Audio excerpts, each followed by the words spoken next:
Welcome, everyone, to October. It is spooky month. We're just finishing eating some stuff, and we are playing Mothership tonight. I am Christian. I am your warden. That's what you get to be called when you're running Mothership. And what is Mothership? Well, it is an awesome sci-fi game that is very much an old school role-playing game in that it's pretty easy on the rules. The rule book right now is like 45 pages.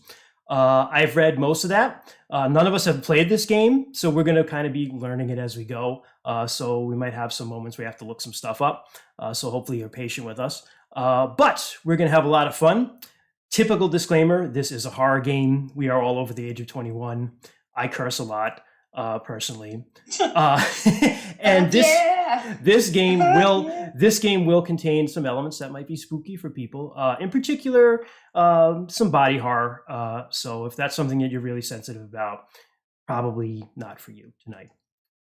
So with that, why don't we learn about the people we have on our crew? A quick rundown of what we're doing tonight. The people around me here, Troy is not going to appear on camera tonight because he's shy. But a little bitch. No, he can't get his camera to work, so it's whatever. But right, I'm a Marine though in this game, so yeah. Tell us who you're playing, Troy, and I'll tell kind of the overview in a minute. But why doesn't everybody introduce their characters first? Actually, that's a good idea. Yeah, sounds good. Yeah. So I guess I will start us off. My character's name is Rin McQuiblets. Shout out to my buddy Mike Lafredo. That was one of his character's names in one of the first D&D games he ever played. So that was where the inspiration came for that. But concept behind my character, think cowboy, samurai, space marine. That is kind of what I am going with. So he lives by the code of Bushido, which is basically the code of the samurai, except the last one that says like moderation and like being kind of like smart, we just crossed that one out and then we put like cowboy. So he's not perfect. No modified code. So he's a cowboy space samurai. Yeah, so he's got a submachine gun, he's got a bunch of frag grenades, cool heads up display, this really cool like body armor stuff, and then he also has, we did a little flavor text here. They have basically a machete in this game that is it vibrates with like energy, and we just swapped that out for a samurai that does the same thing. So that is katana that does the same thing. So hell yeah, so I have one of those. A whole samurai. Vibrating samurai. You just whip this guy out of your bag and start hitting people with him. Wouldn't put it past any of Troy's characters to do that, though. Yeah, that's true.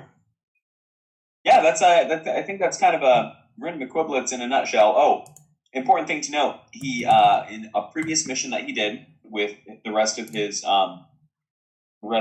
squadron, I guess, he had 3 other members of his team that were all Marines, and he accidentally blew all of them up while trying to defuse a bomb. He also blew himself up, obviously. So he has one of his hands is like an android hand.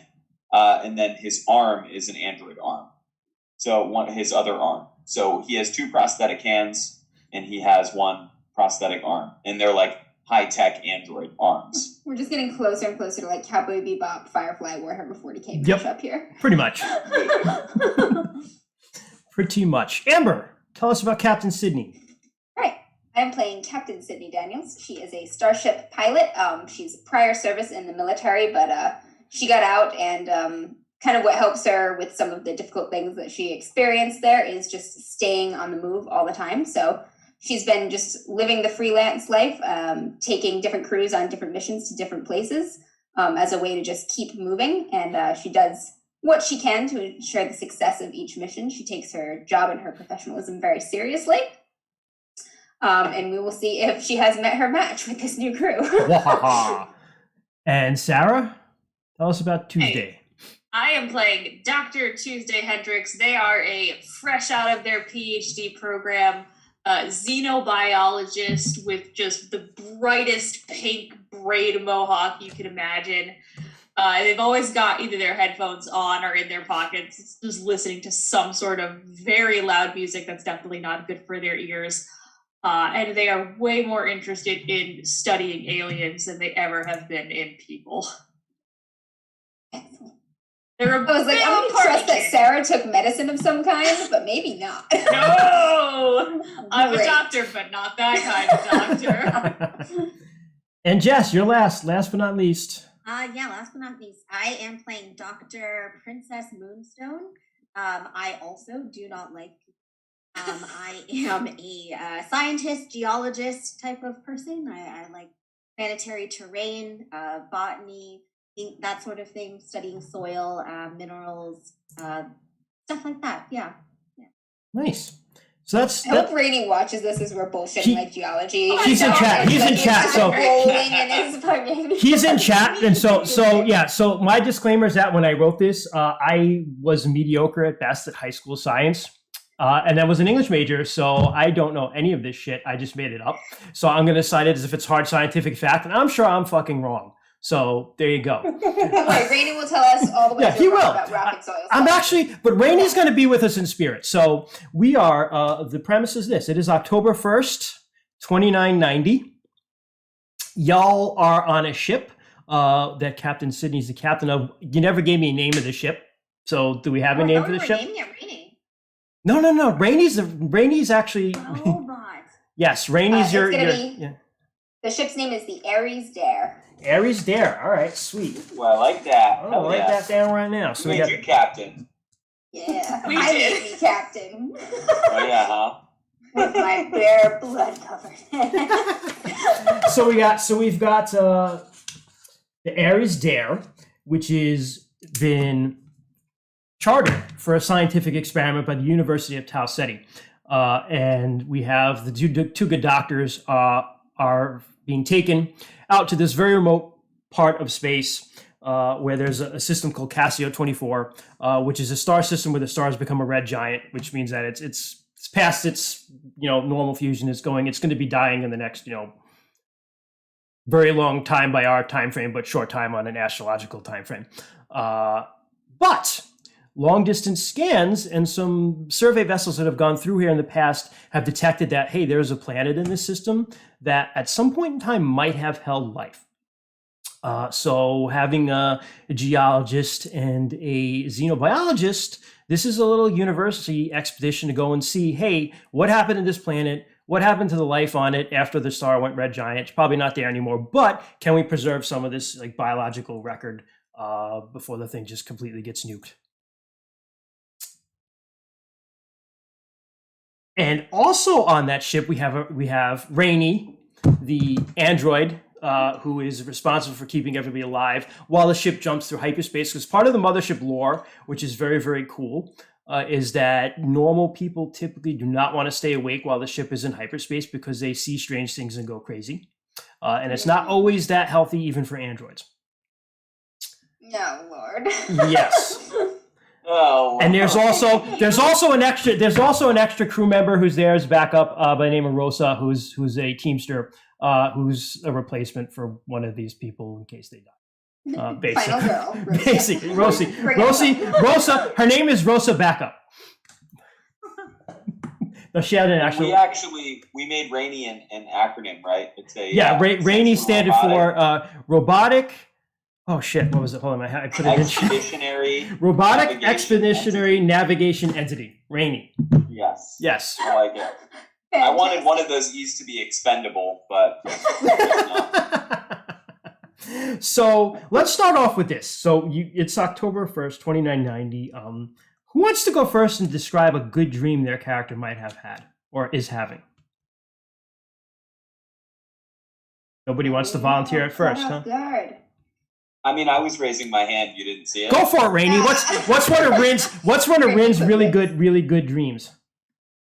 So I'm sure you guys have seen the movie Gladiator before. Yep. A legendary movie, right? Yep. And you'll remember that there are moments in that movie where he has the character Russell Crowe plays has flashbacks to the time, to these beautiful moments with his wife and his kids. And he'll be in this field of lilies and flashback. Yep. And then he's in this, this tall wheat wheat field with Walking his, through the wheat you know, fields. the Yep. kids are laughing and stuff like that. So I picture it from like a cinematic standpoint to be very similar to that. Except instead of like my family being there, it's me like walking the grounds of the monastery that I trained in. And it's before I enlisted in the Marine Corps, back when life was much simpler, back when the only thing that I had to worry about was honing my body and my mind, and, you know, focusing on the way of Bushido, basically. And that is my memory. Perfect. That is my sweet dream Perfect. that I wake up to. And yeah. Beautiful. Anyone else have one, or everyone want to tap out on that? Yeah, no, I've got Okay. one. All right. So the sort of a pleasant dream that Sydney finds herself having in cryo or whatever stasis they happen to be in is it's just a dream back of her childhood. She kind of grew up on a sort of rural backwoods planet, and there were a lot of tall redwood-like trees. She grew up almost in a redwood forest. Neighbors were few and far between, but her closest neighbor also had a daughter about her age named Clark. She was her best friend. They actually ended up enlisting together. Clark did not come back though. So she's having a dream of walking through the redwood forest with Clark toward the sort of tree fort that they had built in the woods, where they spent a lot of their time together to kind of get away from the more difficult struggles of living a rural, poor life, and just laughing together and talking and having that feeling that time is not being tracked and the days are long and you have time. Nice. And it's just really pleasant Nice. and wistful. Perfect. And were you enlisted in the Navy, Air Force? What rank? Whatever space branch. Let's does call a that the lot of Navy. piloting. The Space Force. Space Force. Space Force. Space Force, yeah. She did more yes. of the technical jobs. She's does engineering and piloting, and so more of that than on the ground shock trooping sort of thing. Cool. Tuesday, Princess. We got anything? Yeah, Dr. Moonstone is a total nerd. So she is just having this pleasant dream about just about the future ahead. Imagining what kind of planet that she might find. She's kind of in a huge site. There's all these different minerals that she's kind of dissolving and breaking down, and she imagines and dreams about finding just an unidentified, unseen Special before rocks. compound that just makes her famous. Can build all sorts of amalgams and things like that with, and she's just at an evacuation site, kind of just eating more and more different types of stones. Dr. Princess is Dr. Princess. I like that, actually. Dr. Moonstone is ambitious then. Yeah. Okay. What about Dr. Hendricks?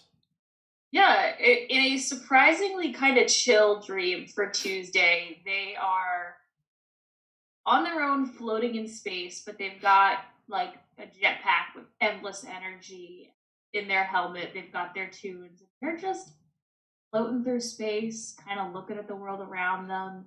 And unlike the real world, there's nothing scary out there. They're just enjoying the feeling of flying through a world, kind of being in their own element. Just flowing. Nice. Okay. So you're all having these wonderful dreams, and you know when you're dreaming and it's just getting to the point where it's like it's really, really good, and then you wake up. And that's what happens to you. So you all come to, and you're floating in this tank. And it's a very warm liquid, an orange warm liquid that you're floating in. You've got tubes over your mouth and everything. And you come to, and you see on the other side of the tank you're actually in, you see the android, which is I'm not going to pick on Rainey and say it actually looks like him, but I'm going to say it looks like an android version of like Ned. I'm not going to drag him that hard. It looks like Ned Flanders, basically, only without the mustache, and just like that. Drag Rainey by calling him Ned Flanders. All right, I'm dragging Rainey. Okay, It looks like Ned Flanders. it's Rainey, but it looks like Ned Flanders. Is he super jacked like Ned Flanders? No, it's like, we don't know yet. He's dressed in a jumpsuit, so maybe that might come.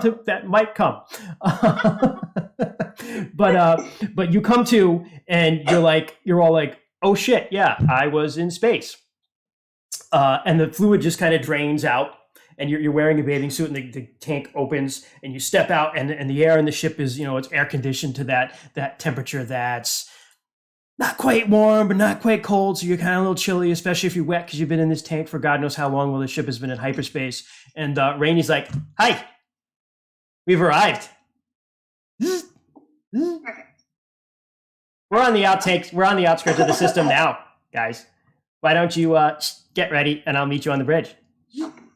Prepare a status report for the ship. Certainly. Do you require anything else? Accounting of our supplies, fuel. I will have that. And he just kind of walks away. Hey, Rainy, Stops, turns around. Yes. I'll take a cup of tea if you've got it. We do. You bettily deadly. And he goes, Oh God. Oh dear. Oh shit! It's gonna end up turning on us. I kind of start stretching my Okay. Go body. hit the hygiene chamber, get the goo off. yeah, you shower, and they have one of those like showers that blast you from all sides. Yeah, and you get It's a car wash it's like for a person. car wash for people. That's just what I was going to say. And you get you can get your jumpsuits on and such. And unless anyone else has anything they want to do, you can go to the ship's bridge. Yep, meet at the bridge. Okay. So you meet at the bridge, and you can see, not too far in the distance, so you can see it on the view screen. You see Casio 24, the red giant, and you can see some readouts of the system that you're in. So if you want to take a look at some of that stuff, you can. Or you can. Your cup of tea is waiting for you, Rin. There's food in the galley if you guys want anything in particular. Pretty much it can be made for you. So what do you guys want to do? Yeah, if there's any kind of preliminary data on outer system. So there's some preliminary data that you have for the system, but you could also run a long-range sensor scan if you wanted to with the ship. Yeah, feel free to use the sensors. I'm just going to go through these reports here and make sure the ship did not encounter any mechanical errors or impacts along the way. Make sure ship is in top order. Okay. So we'll start with you, Captain. So you go through that, and it's very, very common to do kind of like a debrief with the android during that, after you come out of hyperspace. So all the systems look fine. But when you kind of try to debrief with Raimi, he's just like, it's funny. I don't remember anything. What? do you have a manual backup anywhere? It might be that system failed, but I have no recollection of time that elapsed while we were in hyperspace. All of hyperspace. What's the last timestamp that you logged?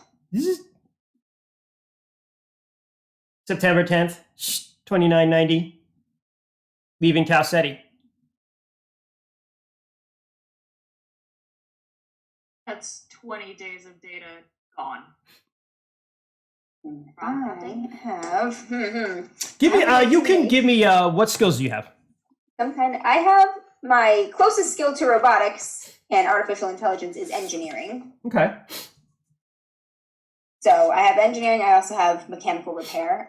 If I can check out the android and see if there is any obvious thing that may have caused Sure. this. I would say before you do that, roll intellect plus your engineering would be. So you add the engineering is trained skill, right? So that you add 10. It's expert skill. Expert skill. All right. So add 15 to your 15 to your intellect, and All then right, I got 60. roll under. 28. So in this game, guys, for those of us watching at home, you roll 2d10 percentile dice, and you're trying to roll under that number. So you get 28. Yep. Okay. All right. So you're successful. Nothing is off with him. It has been known to occur. You know this because you've been out spacing for a while. That weird things do happen when you go into hyperspace. And once in a while, it just happens that, the android blanks. Yeah.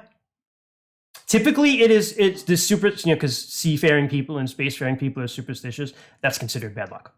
Yeah. This is not a great way to start the mission, but if the ship and everything, all of the important systems look like they are fine, we can proceed, I think. Okay. That's not ideal, but Meanwhile, It happens. Dr. Moonstone. So this is what's generally known about the system. Cassio 24, it's a red giant star. There are 3 remaining planets, and there are 2 are gas giants. So you got Cassio 24A, Cassio 24B, and Cassio 24C. B and C are gas giants. They each have some moons, nothing particularly, of note. The planet you are here to study is Cassio 24A. That is a terrestrial Earth-like planet, or at least it was one at some point in time. And it also has two small satellites, kind of like asteroid size, not like a moon like we have, but smaller, right? Definitely rich in minerals, so that should interest you. Mining companies might be very interested in that, or could have already been interested in it. You don't know. The last time that, to your knowledge, anything was through here was 300 years ago. A survey ship went through and just kind of logged the system and moved on. So that's just what you generally know. If you want to run a sensor scan on the system, you would. If we can do what we. Yep. Landing. Yeah, because you're on the outer edge of the system. It would probably take you up to a day to get to the planet still, anyway, or a standard day, 24 hours. So, but if you want to run, if you have computer, that would be the score to roll. If you don't have it, you can just roll intellect and see how you do on your sensor scan. Would it be me who's doing it, or? If you don't have computers, I do. Yeah, I don't. I don't. I know nothing about ships. I don't care about the ship. I just want to. You just want to get rocks. there. I want to study my rocks. All right. I can, grab any rocks in space. That's okay too. Asteroids and stuff, they must have different types of. How'd you do? Asteroid mining is like a skill. It is, yeah. Armageddon. They just took all space movies. Yeah, everything just got smushed together. Yeah. Yep, I got under. My intellect plus computers is 8. I rolled a 43. Cool. All right. So these are the things that you determine. You detect the planets. You can definitely tell that, what I already said, it's a terrestrial planet. The interesting thing that comes up in doing that, while you're doing that Tuesday, is you detect a metal object in orbit over Cassio 24A. And it is consistent with the size and the reading of a ship. But you're not picking up any sort of power signals or anything from it at the moment. Would I have heard of anything like this before, where maybe if a metal object is in orbit but has no power, would it still it would? What am I trying to ask for this? Yeah, it would still be stuck in its gravitational. Yeah, if it's in the ships, if it's in the planet's gravitational pull, it would just float. That is correct. Yeah. So it doesn't necessarily have to be powered to remain in orbit. No. Okay. Yeah, like a space telescope. Yep. Yep. Just the gravity of the planet just keeps it falling around it. Okay. So they'll point that out. They'll just kind of motion for anyone and just kind of point out there's something metal orbiting the planet. It's like a ship, but there's no power readings from it. Do we know anything about the ship that went last year 300? Tried to come here? It was a survey vessel. It was a galactic survey vessel. Yeah, and it kind of just blew through the system, logged it, and left. Oh, Yeah. so okay. Yeah. Gotcha. Do we have any additional sensors that could give us more information, or not at the edge of the system that you're at, and you wouldn't be able to get visual on it either, because you're actually at the edge of the whole star system at this point in time. These are just long range sensors. But Captain, I will tell you that looking at what Dr. Hendricks pulled up on the computer, you're a little bit more experienced than her with this stuff. You recognize that as a ship's signal, a ship's profile right away. Yep. Yeah. All right. It is that is a ship. Can I tell from the size ish of it if it seems like a warship or a transport? It's not a warship. It's not a warship. Warships tend to be very big. It's not a colony ship, which would be tremendous. It is medium size, similar to the size of your ship, but that's all you'd be able to tell from here. Right. How long would it take to chart a course just to? It would take. So that's orbiting the planet you're going to anyway. So it'll take you 24 hours to get there. All right. Let's calculate the You could also the rate of orbit and chart a course to bring us past the Sure. ship so we can view it. Okay. through the and you windows. could also try hailing it. You have communications. You could try that. I think at this point I want to pass it quietly first and just see kind of what it is before we give our position away. Okay. All right. So Rin at this point is so he went to check on his gear, his equipment. So I would imagine he is in kind of the I don't know, the area where they keep all the equipment and shit like that. Mm-hmm. And he's checking, making sure all his grenades and shit are there. He's, turning on the heads-up display and messing with his, body cam and those kind of things, testing out his comm systems. And then he gets to his battle gear, his like big ass armor, and I think maybe the chest plate of his armor was an original chest plate that was salvaged from the explosion that he had. So it still has like shrapnel in it, and it's like burnt and shit like that. And he flips it around. He looks at the patches, and says, "Well, Marky, Ricky, Danny, thanks for watching my 6 while I was out." And by the way, those are the first 3 names of Goodwill Hunting's 12 brothers. So he kind of touches the patches, and then the last piece of equipment that he checks on is his vibrating katana, and he kind of walks over to it in a moment of like reverence, and he picks it up ever so carefully, and then he kind of unsheathes it in like one fluid motion, and then he kind of just goes through like several movements with the katana, and he's like, that's better. And he puts his katana back in the sheath, and he probably grabs the katana and leaves everything else in the room with all the gear. Sure. He's just walking out with his katana strapped around. As you're doing your katana katas, you hear zzz, zzz, zzz, zzz, zzz, and Rainey walks past and he stops and like turns and looks at you and he goes, "Greetings. Do you need anything?" Just some peace and quiet. Thanks, Rainey. Oakley dokley. Continue then. Zzz, and he just you hear him just go down the hallway. Poor Rainy. Question. Yes. Is this android the one that has been on, like, is this my android or was this supplied by the university? What would you rather it be? University. It's the university android. I would have definitely made some adjustments Yeah. for it mine. It is the university android then. Yeah, that's fine. Okay, Alright. dokey. Yeah, Yeah. And then once I do that, I'll head back towards the rest. Okay. That is an excellent idea, though. Rick. We have only 2 hours, so we should get. Oh, well, Rin's a Marine, so he's making sure all his shit's there. Yeah, Dr. Vincent is also going to go check over on all her stuff, make sure all her like sample containers are all packed, and put together a backpack and things like that, and different. Oh, I guess it might be worth asking too, if myself or Dr. Moonstone, if we see anything out of place or missing with all of our gear. I wouldn't know what everybody else's shit is supposed to look like or what's supposed to be there, but I know what my shit is supposed to look like. Give me an intellect roll. Give me an intellect roll, Troy. To a T. Could I persuade you to allow me to add my military training to that? I will absolutely allow, because locker? yeah, it makes sense. As a Marine, you would know where your shit is, or you should, right? So Yeah. So Yeah. what's that? How does that roll break down? so you're gonna you'd roll your intellect, but you're gonna add your military training to it. So add 10% to your intellect. Okay, so that's a total of a 36 that I've got to roll under. Yep, So. correct. And I rolled a 80, so that is not. Wow. Hey, look, it looks fine. Sweet, 6 frags. You just chew a crayon and you're like, hey, this is cool. This was not supposed to be teal. It's cyan. Anyone else want to check their stuff?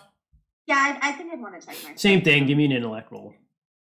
Can I also add my military? No, not your military, but I would say your your science, whatever your base science is, that you would be familiar with your equipment. You know right? it's in So- your field lab. Yeah, you know it's in your kit, so just roll and add that. Yeah.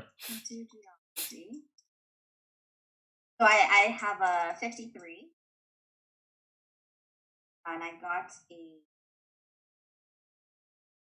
How do I do this? I add 10%, so I add 10% to what I'm trying to roll under? Correct. So it'd be 63. Okay. I got a 50. Beautiful. All right, so yeah, all your stuff is there. That's fine. Perfect. All right. Yeah, I'm good. I don't have a ton of field gear. I just checked my pack briefly before I actually depart the ship. I'm kind of focused on making sure that we are getting the correct. Cool.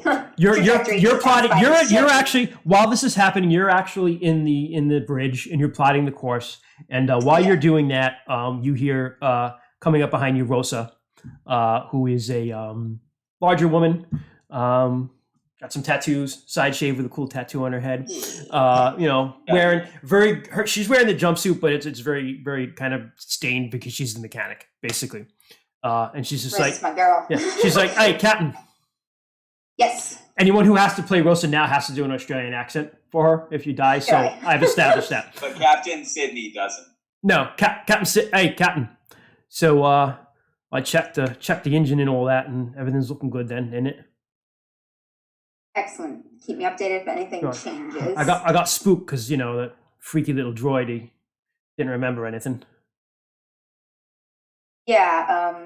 Keep an eye on him for any unusual behaviors. I don't like him. Just in I'll be case. honest. I don't like him. Not crazy about him either, but Yeah. they make hyperspace travel a lot safer Right. in general. Right.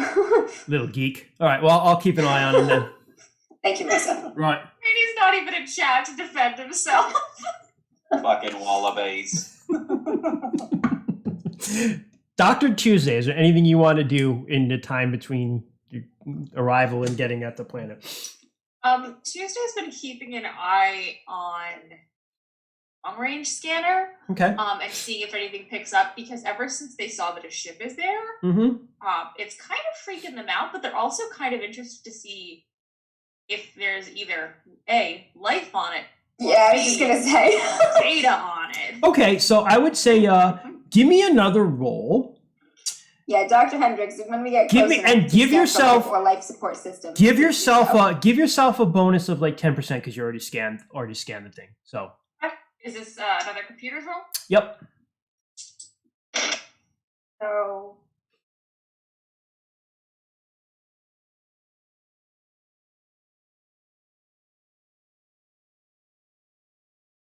there's no like push mechanic in this, is there? No.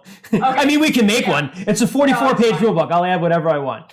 No, but- I barely missed. It would have been 68. I got a 74. Okay. I'm going to give you a freebie because it's October and it's spooky, and this is a spooky freebie. All right. I'll take it. You're looking at this. You're watching this. You're looking at this. The scan. You continue like just running a sensor sweep of the planet and the ship, and you can't quite put your finger on what it is about the ship and the energy readings that are coming. First of all, there's no energy readings. The ship isn't giving out any power. Normally, when you've seen these readings, you detect like the power plant of the ship or something like that. Mhm. You're not necessarily picking that up, but you do detect like background radiation because most things in space are radioactive. And ships are no exception to that, especially if they've been in space for a long time. And there's just something weird about the levels of radioactivity that you're getting off the ship. Higher than normal or lower than normal? I mean, it's not like, you're not going to like glow if you land on the ship or anything, but it's a normal background reading for a ship. It's not, it hasn't been nuked, but it's just something off about it.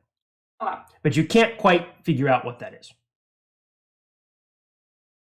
So they'll look over this, and then Sydney's being in the bridge is kind of, Captain, mind taking a look? 1 moment. I'll be right there. Go down to Hendrix's workstation. Okay, and you But set the course for the ship, and it's going to get there in 24 hours. Yeah. You don't need to roll for that. That's absolutely routine. You do not have to roll for that. So yeah, go ahead. And they'll just kind of point out, I can't put my finger on, but there's something about the radiation reading off that ship. I don't like it. Something's weird. It could have something to do with whatever caused the ship to fail initially. Yeah, but what would have caused that? Like a collision wouldn't have. It'd be some kind of defect with its reactor or power plant. True. Hopefully it's just something. Could be leaking. All right. Knowing that there's something weird going on with the radiation, I'm going to. She's a doctor, but not a people kind of doctor. The android has medical training? Question mark. Did Rainey? I don't know. I don't remember his character. I don't know. Does Rainey have Does anyone medical have the training? character sheet? Oh wait, I have Rainey's character sheet. Never mind. Hold on. I made Rainey. We the have android. 2 doctors on board. Neither of them people. Rainey the android does not have medical training. Good. Nobody has medical. No, Beautiful. Rainey the android has linguistics because he's like C-3PO basically. He's got computers and mathematics and physics. Yeah. Excellent. So the medicine stat with no bonus would be, is that intellect? I would just say intellect. Yeah. Intellect, okay. Yep. I assume one of our scientists has the highest intellect.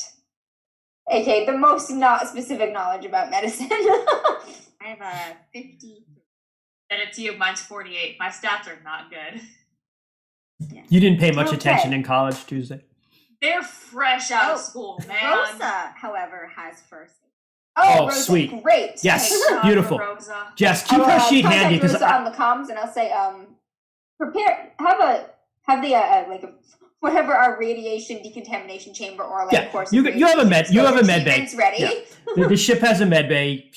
Roger that, Captain. Yeah, make sure we have Yeah. iodine, like whatever we Yeah, need. iodine tablets. Yeah. Yeah. In Grab- case radiation goes wrong. Yep. Okay, I'm Grab gonna make sure container that's of table salt. ready. There's enough of it just in case. All right. Okay. In case, does anyone else have anything they want to do?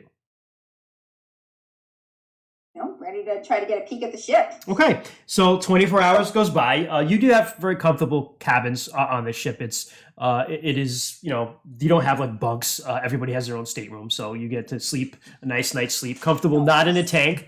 And then you arrive.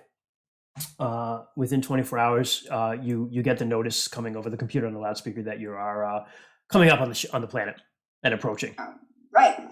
Let's run to whatever kind of long range but like manual telescope periscope thing that we have. Yep. All right. So we'll say you like Star Trek. You bring it up on the screen, and you're flying by the ship, but you're close but not too close, as I think was what you said. Yeah. So you're close enough to take a good look at it and get a better scan on it. I want to try to see like if I Not can so close identify that the kind of- you can still scoot if you need to. And the good news about the Ares, again, Aries Dare. the Ares Dare is that it's a pretty fast little ship. It's designed to get the hell away from anything you might run into if you run into pirates or something. It's not built to fight; it's built to run like hell. So you got a fast ship, so you could probably outrun this. So you bring it up on the screen, and it is it's just a big black ship floating over. Cassio 24A is just a very orange planet. So there's this big orange ball floating in Black space, spot. and there's this black blotch kind of orbiting it. And as you bring it in and you zoom in, you see it as a ship. Captain Daniels, I would say you're more familiar with the ships of the world than everyone else. It is a mining vessel. Okay. You recognize the model. They don't have. I mean, there's like numbers on the outside. You might be able to pull that up if you want to on your ship's computer. Yeah, because they I'll run a typically search for it if I have a can get database. All right. Serial number or name Yeah. or whatever. So you're How able. close? Go ahead. Sorry, how close are we to the ship right now? Medium distance. Okay, would I be able to see it through the optic on my submachine gun? Do So not aim that. you know how you can Window. so Troy, just for the record, you know how if you're in an airplane and you depressurize the cabin, bad things happen. They're not. It's even worse in space. Listen, I've got great trigger discipline, okay? Okay. If I had a flashlight on here, I'd use it the same. No, you would not be able to see it. It's too far away for that. They're bringing it up on the actual like camera, like that zooms in on it to put it on the screen. I've got my SMG just kind of strapped around my chest, and as we're getting a little closer to the ship, you just hear like, bloop, the optic lid just flips open. I just keep it down by my chest. Okay. But that won't be necessary unless we're boarded by hostiles. You can keep that down. Hi, Captain. Okay, so I'll kind of talk out loud over the comms and stuff to the rest of my crew, wherever they may be kind of what I'm observing of the ship. Like it's a mining vessel. Looks like we got a serial number. Gonna enter in the database. You're able to pull up a serial number. You're able to enter it into the database. It comes up as a ship by the name of the Octavius. The Octavius, and it is owned by Ipsis Mining Corporation. And if you want to give me a computer roll, or somebody wants to give me a computer roll, it typically takes some searching and doing, but you might be able to come up with like I'll call it a flight log for lack of a better word, but kind of like an itinerary of where it might be. Yeah, I can give that a shot as soon as the captain mentions that she's got a better read on it Tuesday. Yeah, Dr. Hendricks, mind searching the records? Do what I can. Oh yeah, that's definitely a success. Under a 58, that's a 22. Beautiful. By the way, just as a note, if you roll doubles 55, 44, 11, let me know. Doubles 22? Doubles under is a critical success. Doubles over is a critical failure. All right. So you rolled a 22, so that's a critical success, right? Okay. So you're able to find all the information on the Octavius. So what you found is that it is indeed owned by the Ipsis Mining Corporation. It was sent to the system to mine, and it was sent, bear with me for 1 second, October 14th, 2988. It departed to mine here. Are we 2990 right now? 2990. Right. Yep. October 14th also is my birthday. Did they try to retrieve it when it didn't come back, or did they just like you know this list it gone? longer range, longer duration mining expeditions are not that rare, particularly if they're like exploratory mining expeditions. So it might not have been expected back yet. Right. Okay. Right. It is not very lucrative for captains and crews to do them because they'll pay big bucks, especially if you strike. You get a share. So you've been recruited. They've attempted to headhunt you a couple of times for expeditions like that, but it's like, do you really want to spend like 4 or 5 years, away? Yeah, I like picking and choosing my jobs, taking different places. I think we're gonna hail the ship. Okay. Now I have a little more info. Very routine thing. No roll necessary. Nothing.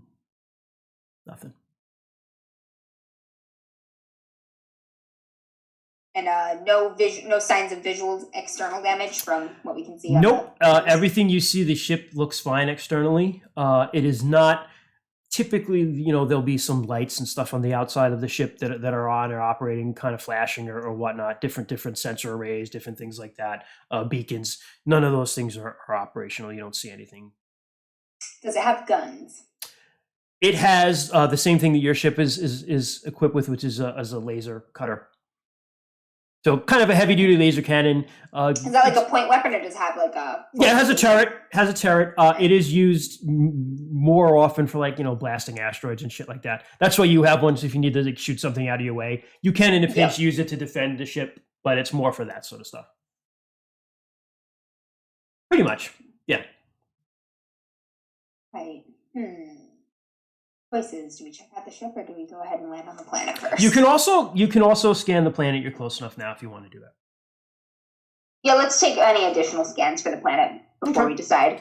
See if there's any storm activity or anything that may complicate landing too. Give me a roll for that. What roll? Computer roll. I'm sorry. That's Dr. Hendricks. I do like Dr. Hendricks.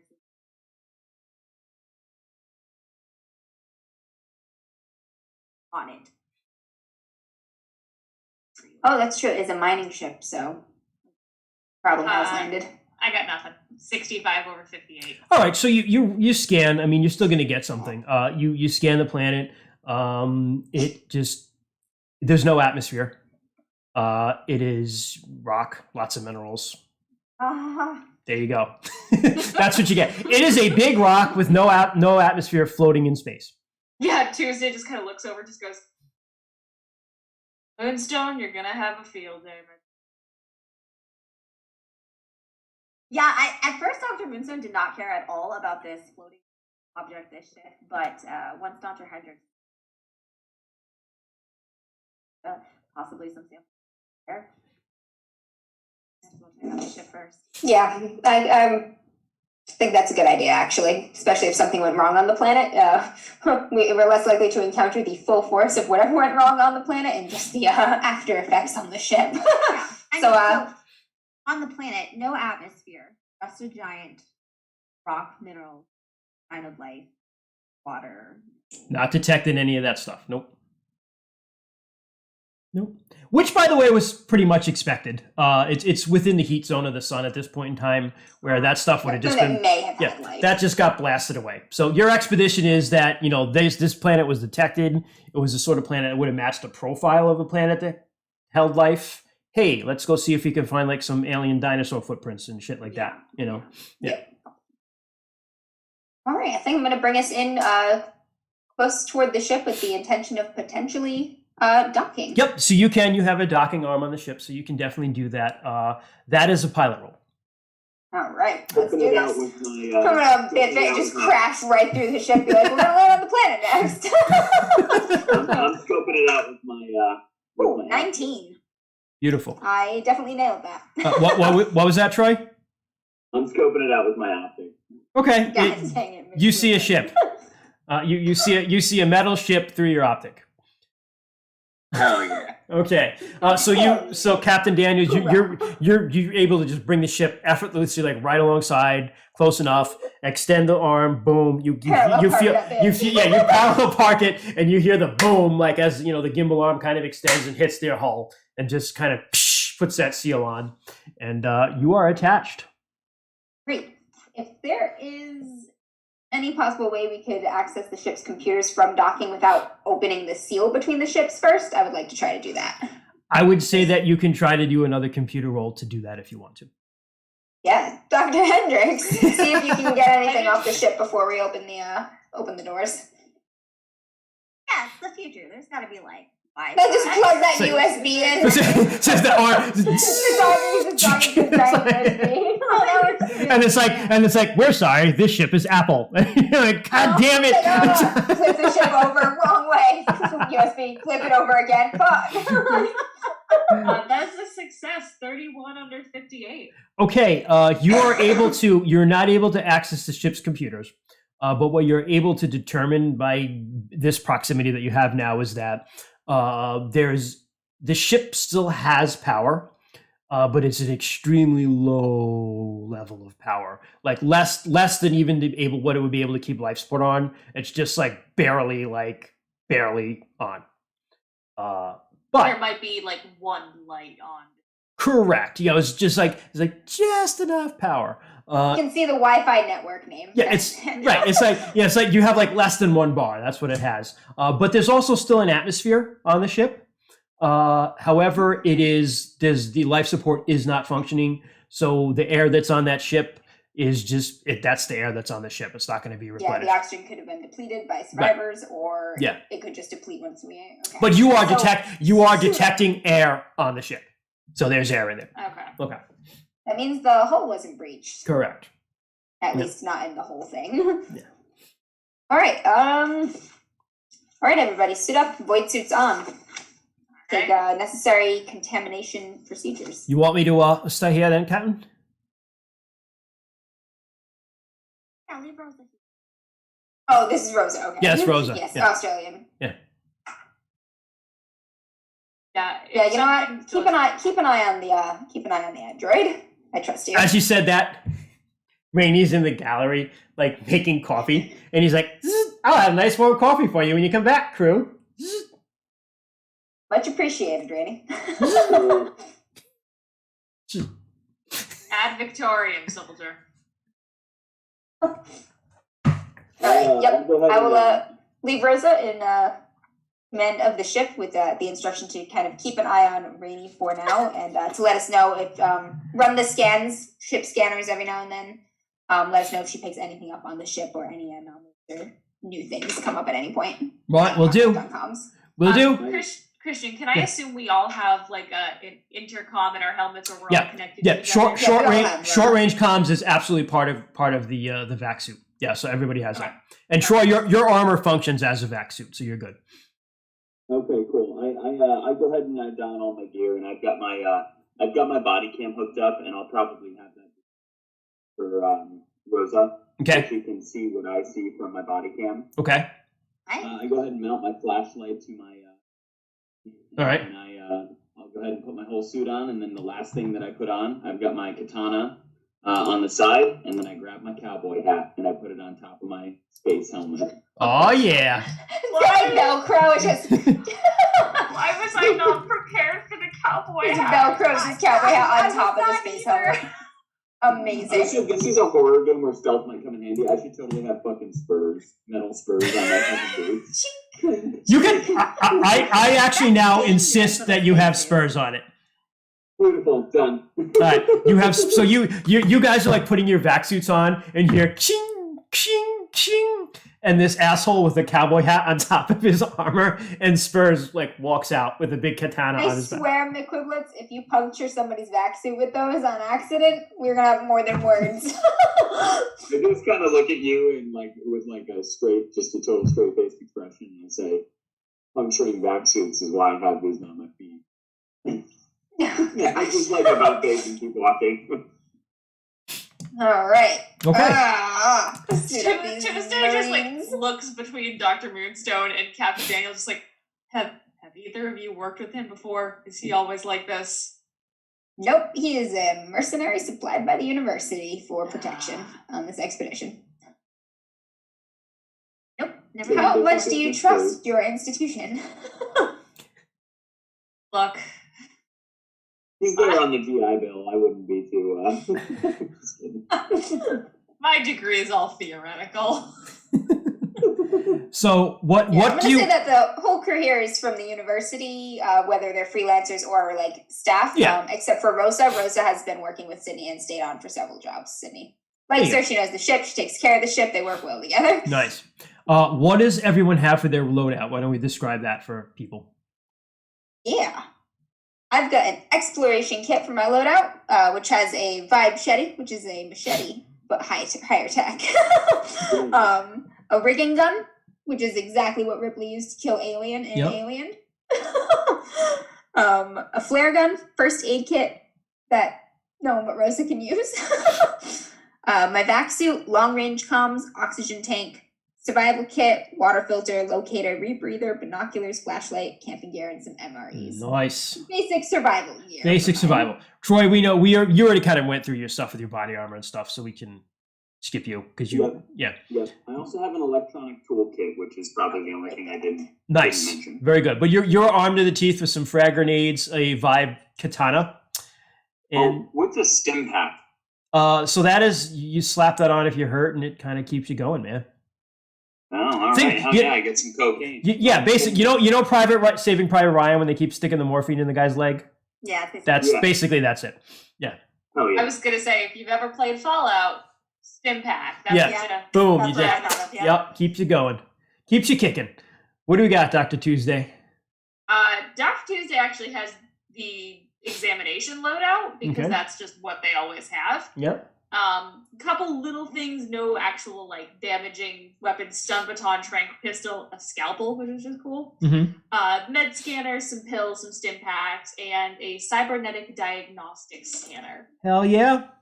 which is like their pride and joy, their baby. It's got some stickers on it. Nice. What sort of stickers? It's just like weird indie band stickers with names that make no sense and icons that make even less sense. Like So it's like they're- Azathoth and the flute players. yeah, it's a huge or Call it's of Cthulhu like reference. it's like upside down star seed and the icon is like cousin it from the Addams Family. Like it's just bullshit Okay. hipster bands that What's like this? Tuesday has seen live. Gotcha.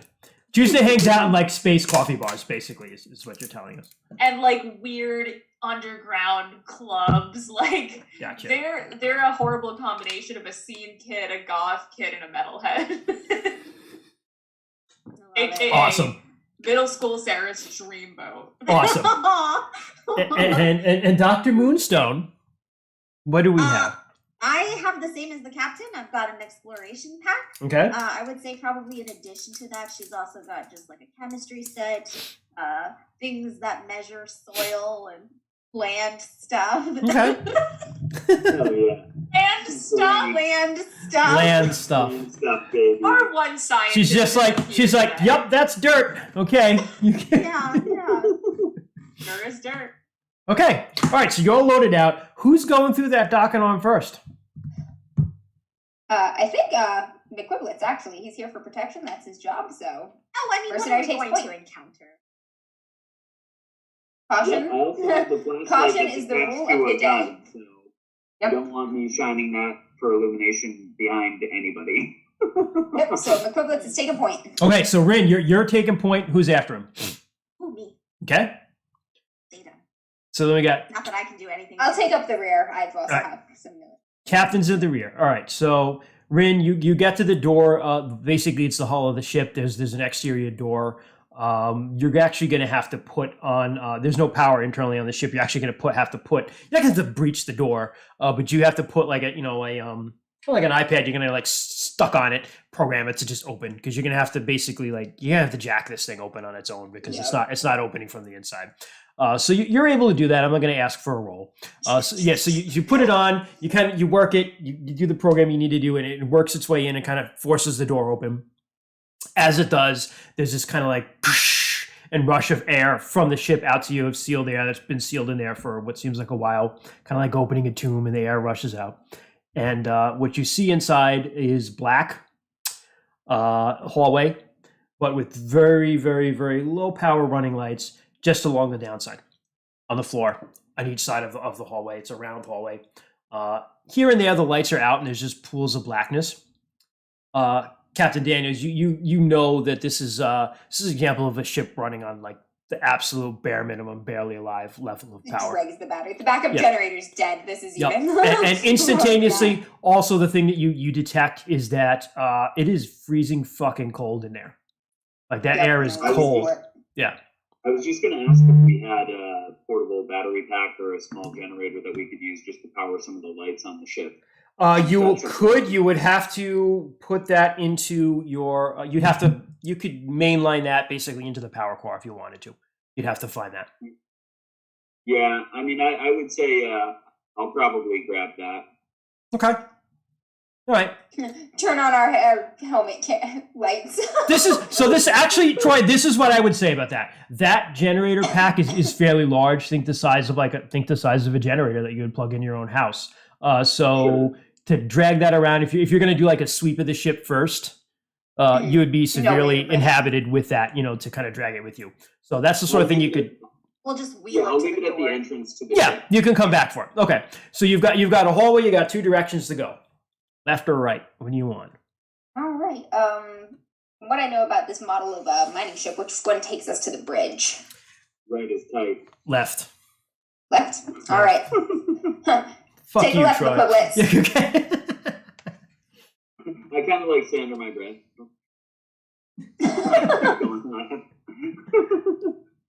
All right, so you begin walking down that towards the bridge. Can I have some like glow sticks on me? Yeah, I feel like that's sure. the thing that should bring. Absolutely. Just crack a glow stick every several meters and drop it on the ground. All right, it is now the lights are there's a dim illumination. I mean, it's just enough to know there's a hallway. You can't like see. You can just kind of see shadows in it. But yeah, you're all right. You can drop some light the other way that we're going. light it up. All right, okay. Leaving breadcrumbs. Okay. When you do that, as you drop them, they just clang across the metal and just echo throughout the ship. Cold air. Excellent. Sound travels quicker in cold air, and it is just like clong. It just sounds like very, very loud to you guys, even through the helmets that you have. What do my spurs sound like? Oh God! Like you would not believe, man. Ringing. Yeah, it's like ka-ching, ka-ching, ka-ching, and just Gosh, echoing through the ship. Those spurs, they jingle. They're jingling and jangling, baby. Listen, they're keeping cadence. So you head up. You head to the command room. Along the way, you pass the galley. You can stop in there, take a look around. Yeah, if you definitely want to. peek in there, see if meals were interrupted or anything. Or dead So what you people. find in the galley is that it's in pretty good shape. The very interesting thing that you find and notice, you don't need to roll to see that, is it still seems like it's pretty much fully stocked. all the food is like frozen. Everything's frozen solid because it's just Yep. the ship is just exposed to space. Nothing's kept it. There's been an atmosphere, but it's just nothing's keeping it warm in here, so it's just freezing cold. So this likely happened early on in their expedition. Here, Yep. there's plenty of food. So Mhm. I kind of look at I look at you guys. I think they headed down to the. Troy, can you just get a little closer to your mic too, Troy? Because I don't know that we're picking you up as good for the audience. Yeah, sorry. I said, do you think they headed down to the planet and just didn't come back up? they shouldn't have sent everyone down. There should have been a crew left on the ship to stay in communication. Well, maybe there's a Oakley Dokley android up here that's going to be helpful. If I there's mean, another, helpful. if there is just another brainy bot on this ship, Androids operate in extreme cold like this. Yeah, they can. Again, Well, yeah. Typically, they don't need food or oxygen theoretically to function. yep. Yeah. And they have freezable liquids inside. No. What's that? If it's true that they have some sort of subtle thing. Yeah, we'll be able to find that out on the bridge. That would be in the bridge. There's also typically mining vessels like this. Your ship has a hold too with some stuff in it, but they would have a hold with some equipment like a shuttle and things like that, a hangar, exactly. Yep. Yeah, I'm going to look at the expiration date on some of the food items. Never expires. A lot of it is non-perishable food because they intended to be out here for a very long time. But you can tell by the packaging and the dates. It's from 28. What did I say? 2 years ago. 2 years ago. 2 years ago. Yeah, when they left. So the earliest expiration dates you see are like a couple years from now. Yeah. It does seem like a crew went down. Maybe they sent a rescue crew and the rescue didn't come back. And Is there any sink or anything in this room? Yep. I'm going to turn the water on. it's freezing. It's Frozen solid, dude. Equivalents. Nothing happens. Actually, take that back. Something does happen. You hear the pipes go and absolutely echo even more throughout the entire ship. Shut that shit off. Turns faucet off. All right. Onward to the bridge. Okay.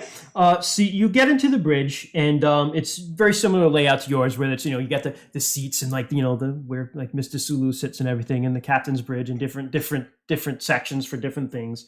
And you come in there and you see that looking around, you see that you don't see any damage to anything. You do see, however, some weird things that, sitting on like some tables and stuff, you see like cups of coffee or like breakfast sandwiches that are like half eaten, but now are just frozen and crystallized over. And you do see across one of the main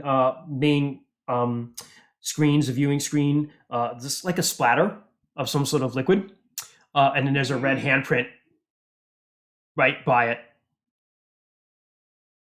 Tuesday's gonna walk up to it and confirm their suspicions. It is very frozen, very old looking blood. Did it have a chance to oxidize before it really froze? Can you tell?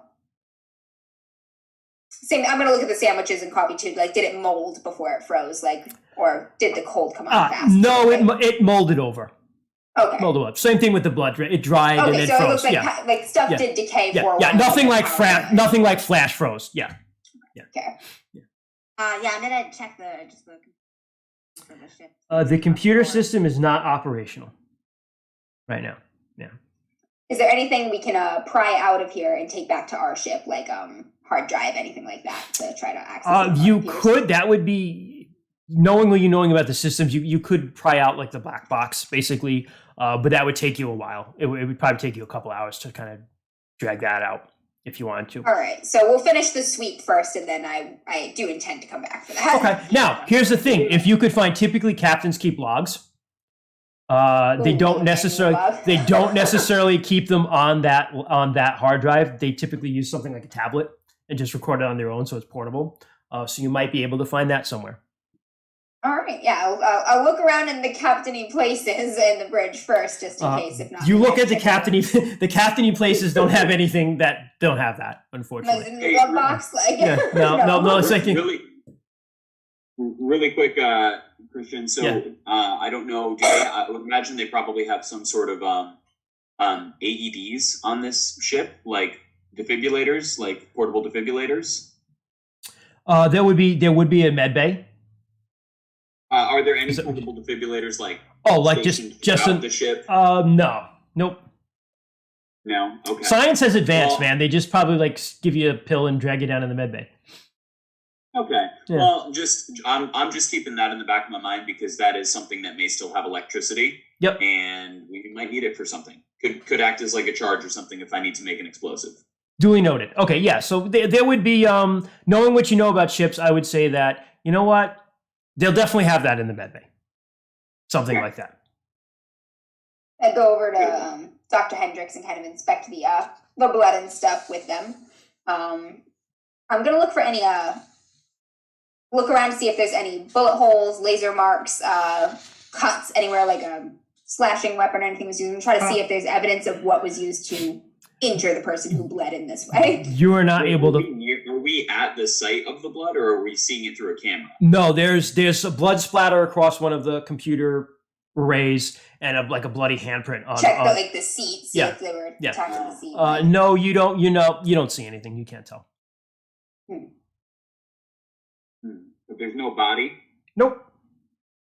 Any blood trail being dragged anywhere? Roll me intellect. Can I use military training? Yeah, why not? I'll be nice. Yeah. I'm a Marine. Come on. Yes, you can. I kick ass and shoot gun. I'm all out of bubble. I know things about bleeding. So, I know bleeding, boy. 90. That is not gonna do it. Okay. No, you can't tell. Can't tell. It's like I found some bubble gum. Okay. All right. I mean, Looks like it ended pretty shitty. If this is a mining ship, I would like to check out the.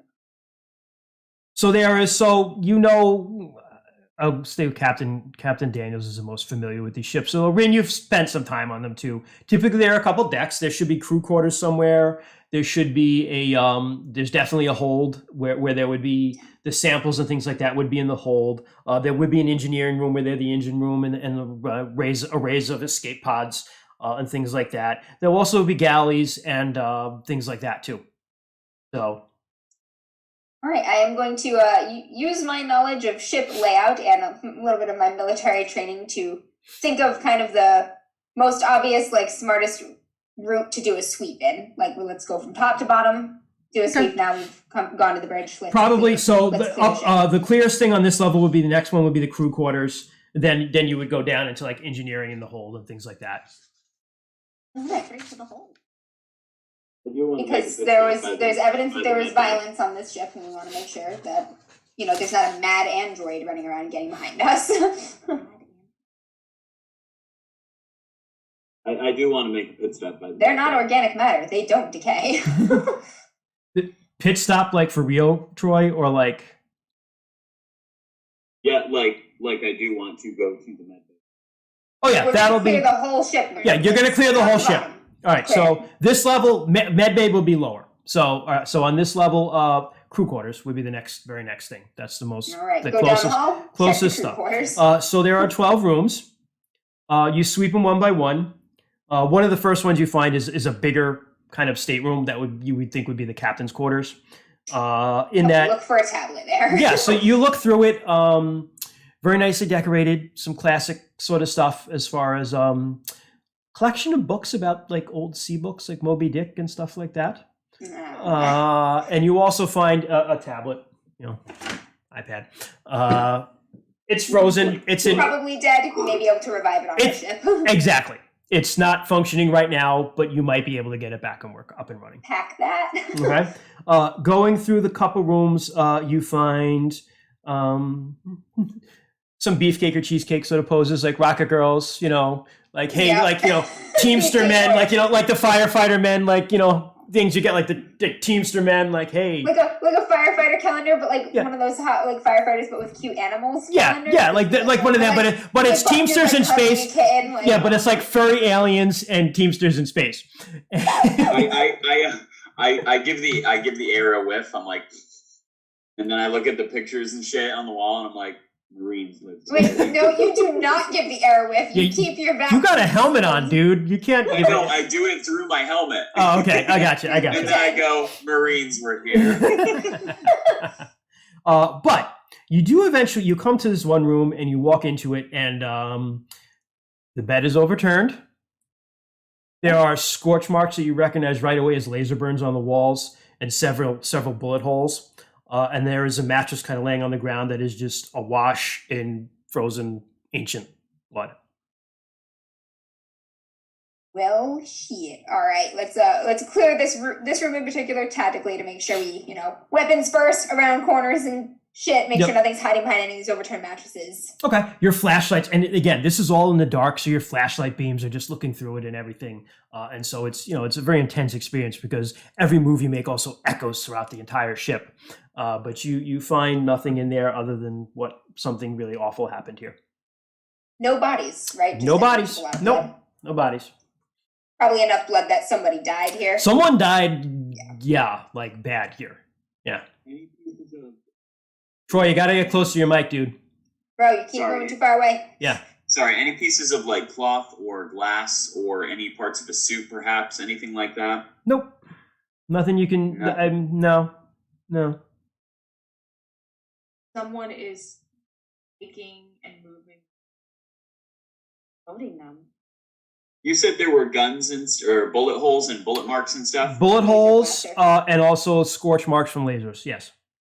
I'm gonna scan the room for any weapons or ammunition. Okay. You don't need to roll. You don't find any ammunition. You do find some expired shell casings, shotgun shells. Perfect. I'll grab them. No, they're just ejected shells. They've been used. Oh, they've been spent. Okay. Yeah, spent shells. Yep, casings. Gotcha. I'm gonna pop on like a little UV pen light, and I'm gonna look for evidence of tracks to see if they all look like their back suit tracks, boot tracks, anything weirder. Okay, that is a blood. really good idea. Roll me a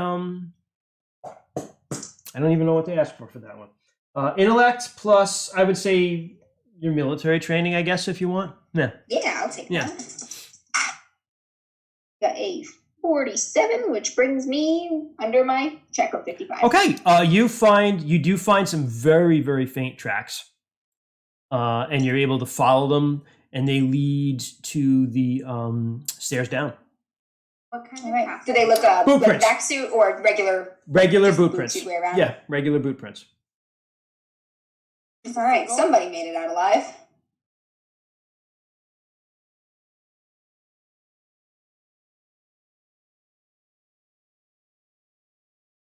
I don't Say like that this. Hopefully, it's just your regular little human on human bad. Androids. Why are you so?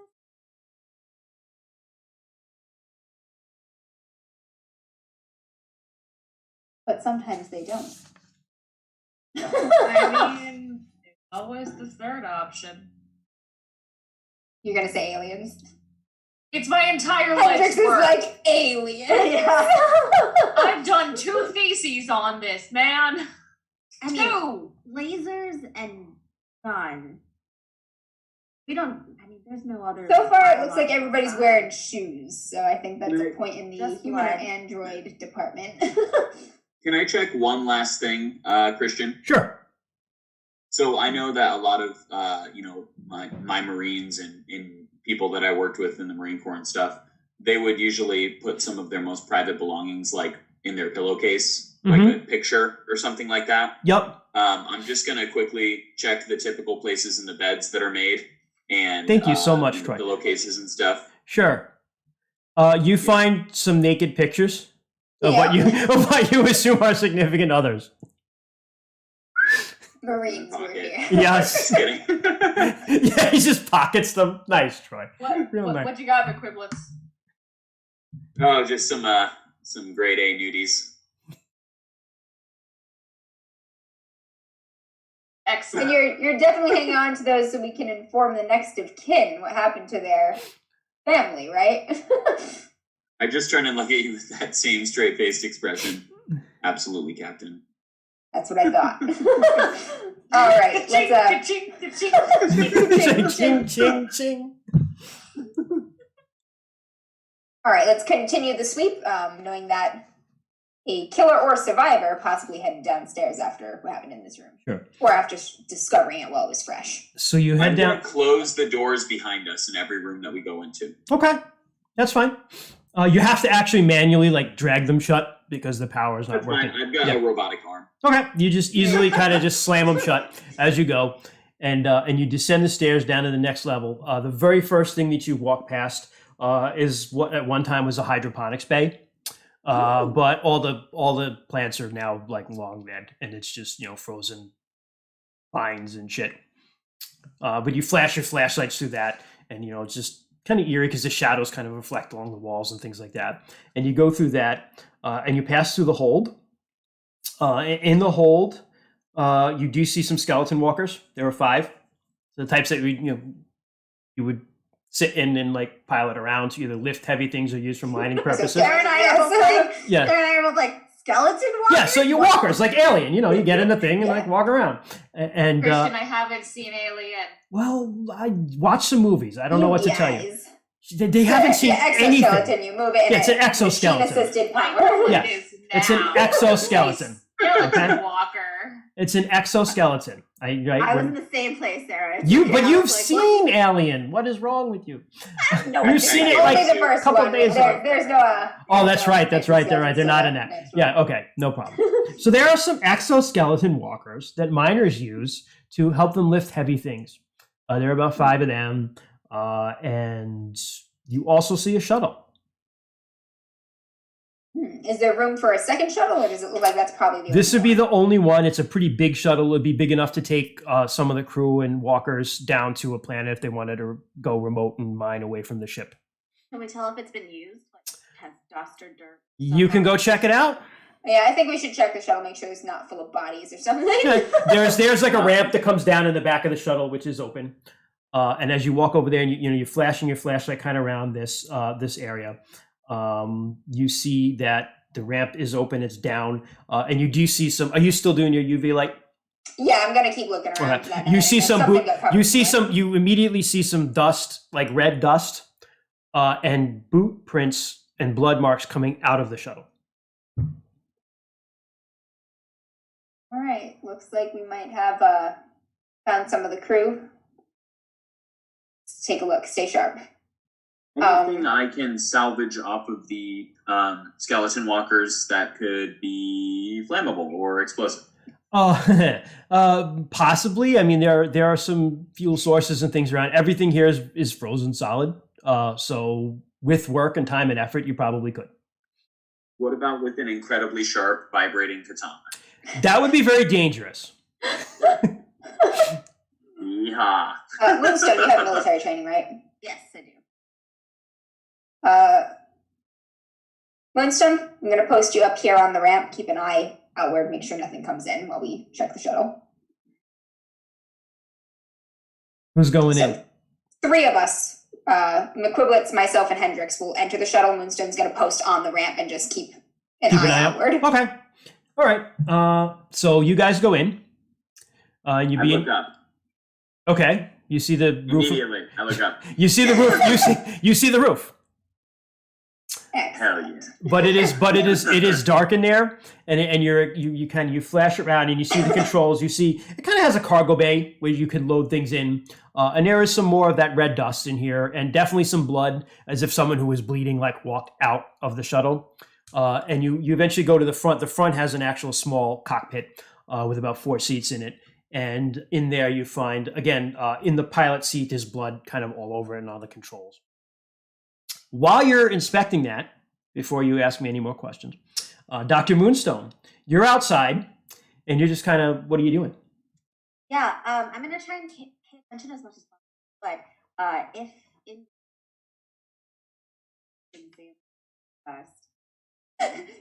She's like, keep an eye out for anything coming in on our flank. And she's like, ooh, dirt. dirt. sediment. All right, so it's dirt. I mean, you'd have to scan it with some of your shit to know more than that. Collect it. Yeah. Yeah, I'm gonna take a sample of it if I can. Sure. While you're like putting it in your little sample vial, Yeah. you hear ching, ching, somewhere else in the ship.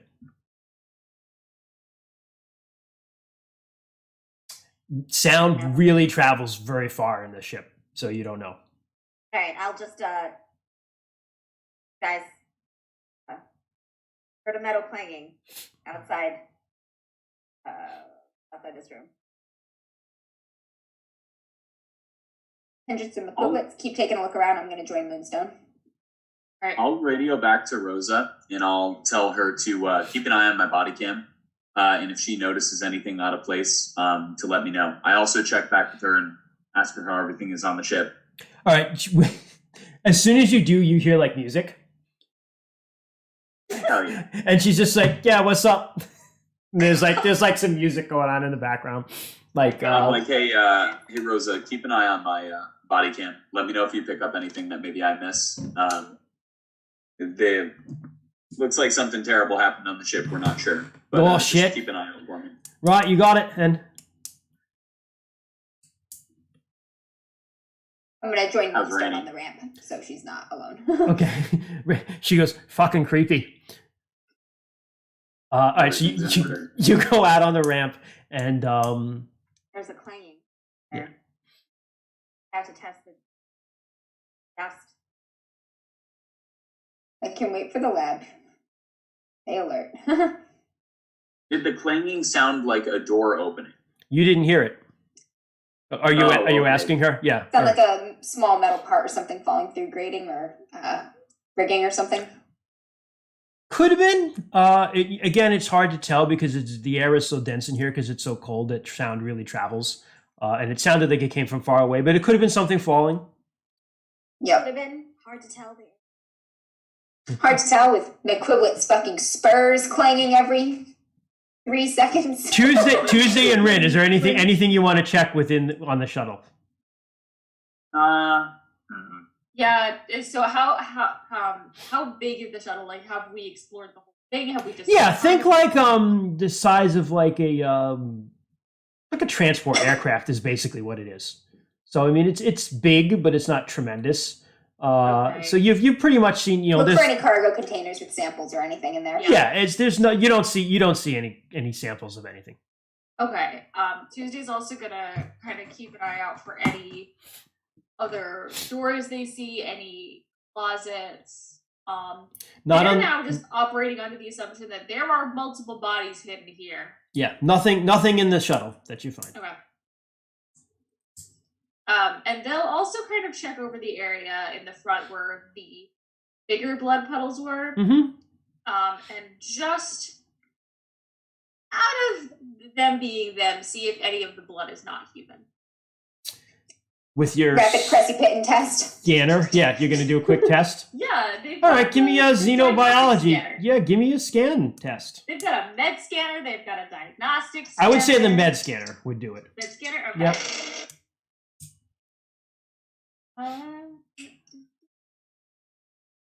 No, why do I keep doing this? Just barely miss.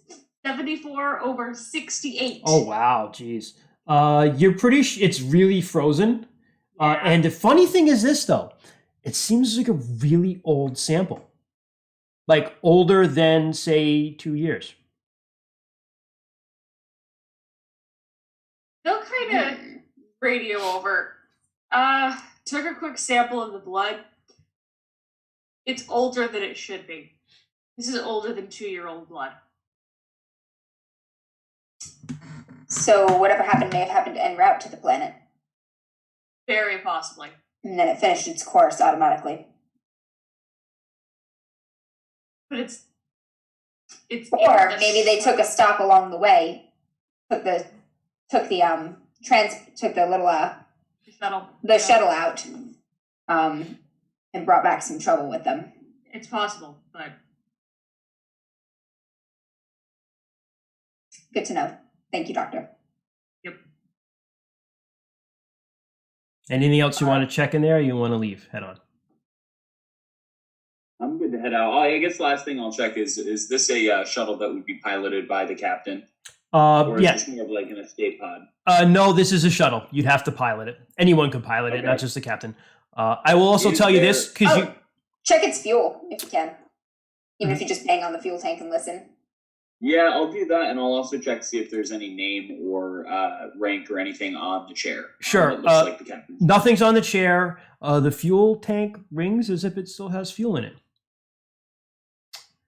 And I will also say this, Troy, because you did say you were specifically keeping an eye out for things like this. There is a ship's weapons locker in this room. Let's try to get the shuttle on. I'm gonna. The I'm gonna go shuttle's ahead got and go fuel. to It might have weapons it. It might not be exhausted like the rest of the main ship. It might be able to come on, and it might have some kind of log. Sure. Yeah, Doc Give. Tuesday. Why don't you go ahead and turn the ship on? I'll go ahead and check the weapons. Sounds good. All right. We'll do you, Troy, first. You head over, and you see that the weapons locker is wide open. It's just been opened. Hasn't been torn off its doors or anything, but it's open. It is empty, but there is some ammunition left.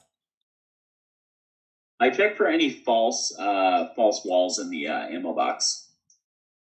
Give me a roll, military training. Why do you sound so disappointed? You're like, Christian? And I found the make this- bazooka. Is this going to be intelligence or combat? Intellect, military training. Okay. Oh. Okay, you don't find anything. Roll for murder hobo. Meanwhile, Dr. Hendricks, give me, I guess, a computer roll to see if you can get the ship power back up. Nope. Okay. Nada.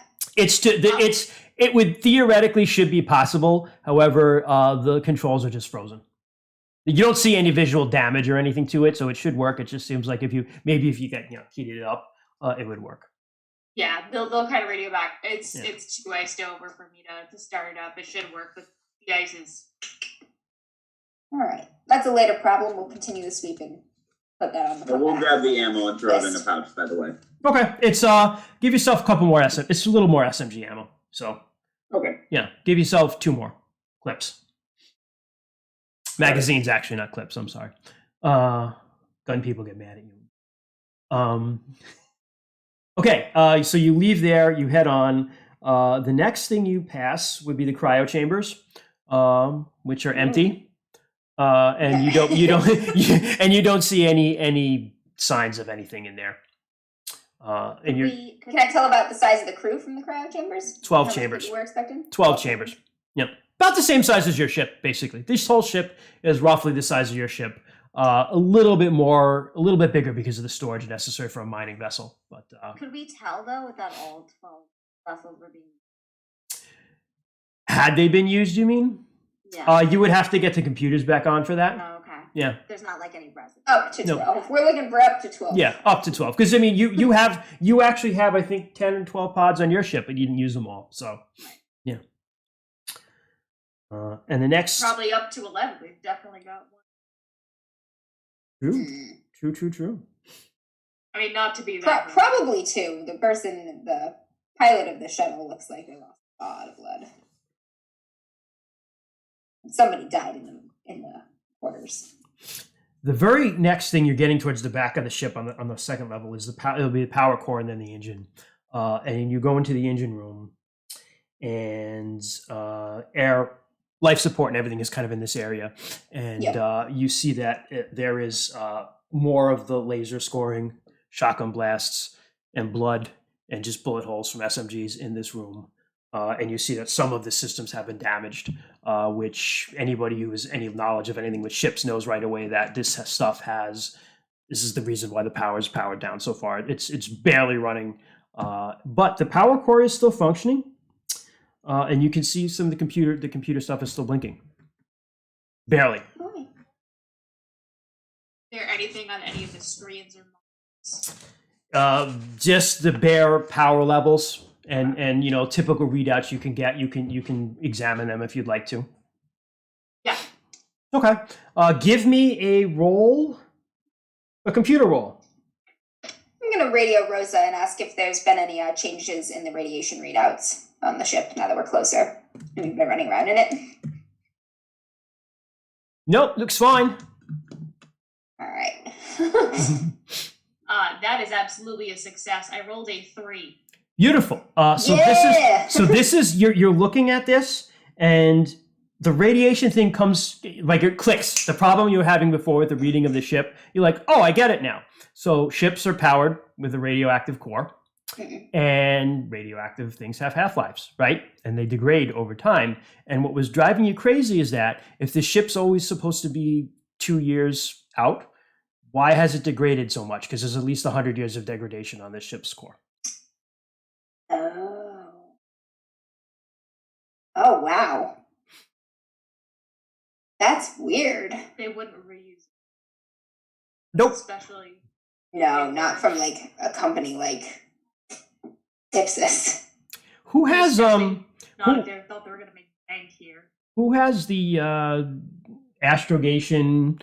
If not, I would just say piloting probably would be the next one to roll for. Yep. I do not have astronavigation. I have piloting though. All right, roll piloting, intellect and piloting.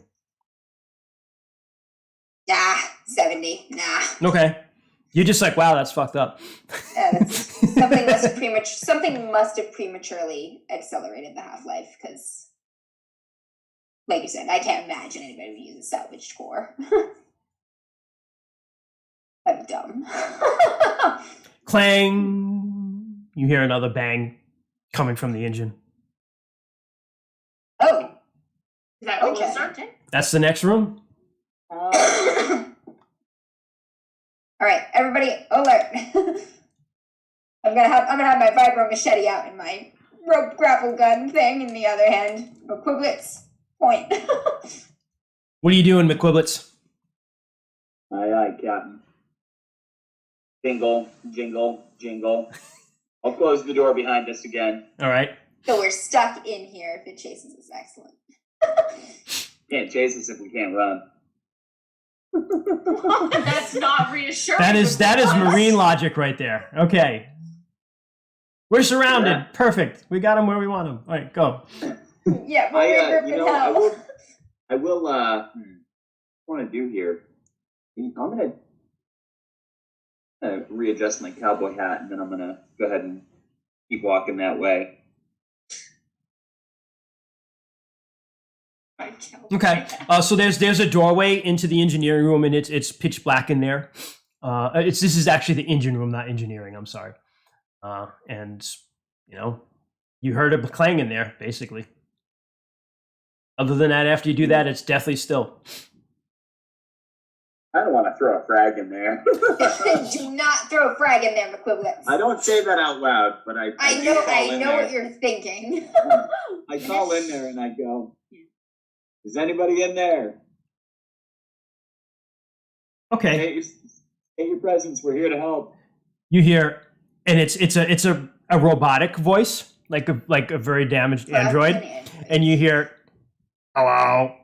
And coming into your flashlight, you see a face, and hands up, and the face is half blown off like the Terminator, where it's just like the metal skull, but the rest of the body is basically intact, and it's just like, hello. I say, "Stop right there. Keep your hands where I can see them. Turn around. Face your back towards me. Yes, sir. Advance towards the sound of my voice," and I start backing up out of the doorway. It starts backing up. I've got my my gun on him. All right, and as it backs up, you see that it does have some blood on its jumpsuit, and it seems to be limping, there's some damage to its left leg, Okay. So I blood felt- on its hands? like blood stains on it. Splatters. Not necessarily. There's blood on it, like somebody bled on it. Yeah. Does this android look like an older model? No, not at all. Yeah, 2 years. I tell it to keep coming back towards us till it's out of the room. Okay, it shuffles and limps, and it has a hard time walking backwards because it's got some damage to its one leg. Yep, don't care. Okay. Yep, it's not like it feels pain. It's fine. Yep, and then I'll tell it to get on its knees. It's like, it's like, I knew someone would eventually come. What What's your happened? name? My name is Mr. Christian. I wouldn't not drag myself. My name is Mr. Christian. I am the navigation android for the Octavius. What happened on this ship? Oh, many things. God damn it, I hate androids. Look, we've been finding blood and debris everywhere. There was Is there anyone or anything other than yourself alive on this ship? negative. I am not alive. I look at Dr. Moonstone and I kind of like nod my head towards the direction of the room that the android came out of, and I said, "Let's sweep the room quick." I said, "Captain, keep point on this guy." Christian, start with the first anomalous incident. We jumped as normal. There was some anomalies with the jump. I believe that the ship's computers malfunctioned. It appeared that we had possibly traveled backward in time. Is that a thing that's known to happen sometimes, or is that like... It snaps for you right away. You have heard like seafarers' legends that is possible, where you jump through hyperspace, the time dilation gets fucked up somehow, and you either go forward or backward in time. It's like the sort of thing like, seeing the Flying Dutchman, right? Like everybody's like, oh yeah, but usually people are like, that's a bullshit story. It didn't happen.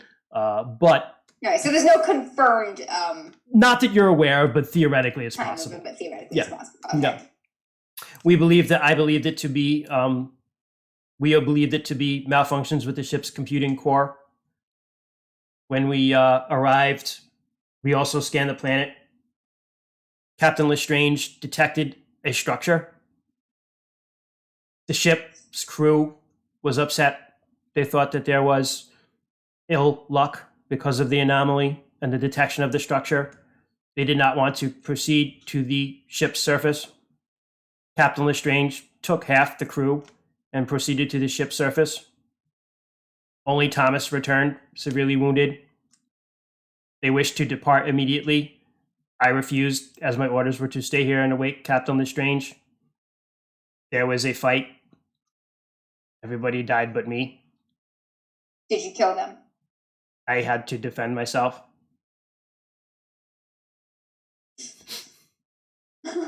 My orders were to keep the ship for Captain Lestrange. Thomas, unfortunately, was mortally wounded when he returned. He expired from his injuries on the ship? Affirmative. Did you have a chance to inspect the injuries? He appeared to have been shot. Where's the body? With a weapon, did it seem like a gun consistent with the equipment the crew had, or unknown weapon? Unknown weapon. I Where's buried the bodies? I buried the bodies at space as per naval protocol. Did they have dog tags or anything? Negative. What are dog tags? It's fine. I'll notify the first of kin. I've got everything I need. Pat's pocket full of nudes. Is this you? By the way, I have bad news for you. Is this your picture? And Right. it gets worse. The structure detected on the planet's surface, did it seem stationary, or like a ship or a space station or a dock? It was thought to be an extraterrestrial or xeno structure. On the planet? Affirmative. Do you have recordings of it? Unknown. Ship's computer malfunctioning due to severe damage to power cores. Wait, so Sustained in how long- firefight. How long have you been waiting here? Unknown.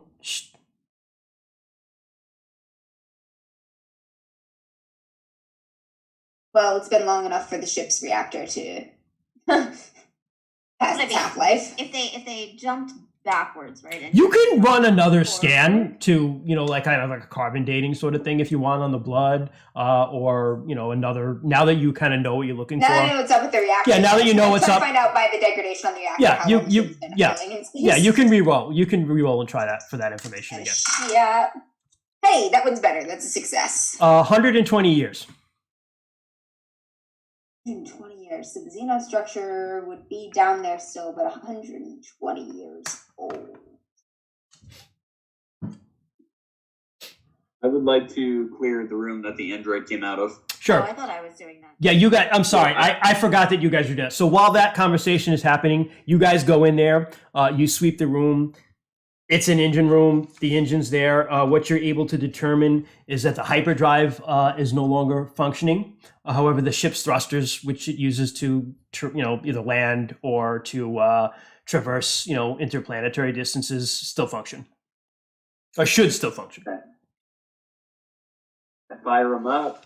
Not to move the ship. I just want to see if they work. You would have to get the computer core thought out and working again for that to happen. Again, theoretically possible, just like the shuttle, but you just need to get it up and running.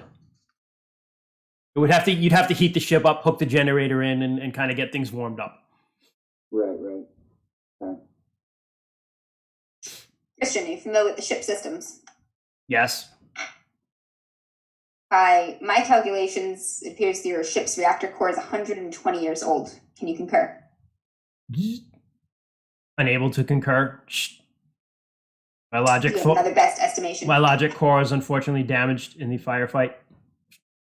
Shit. Ah, damn it, the android's not going to believe us. It's been 120 years. This is a problem. What is your current primary objective?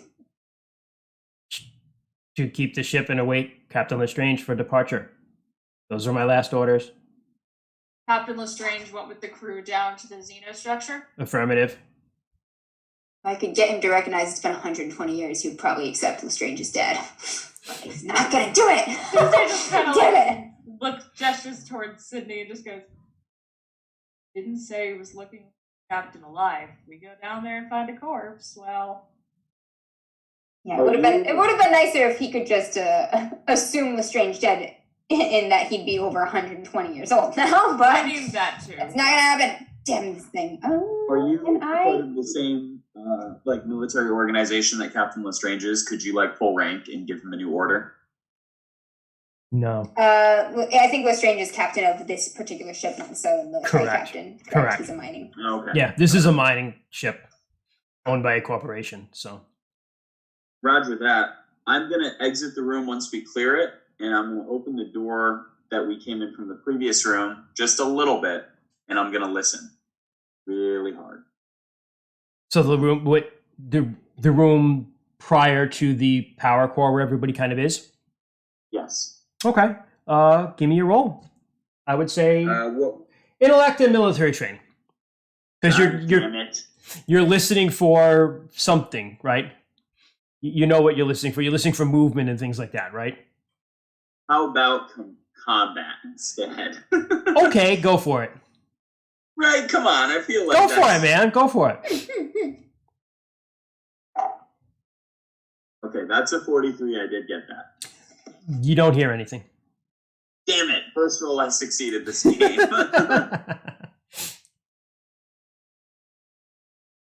just the hum of my katana.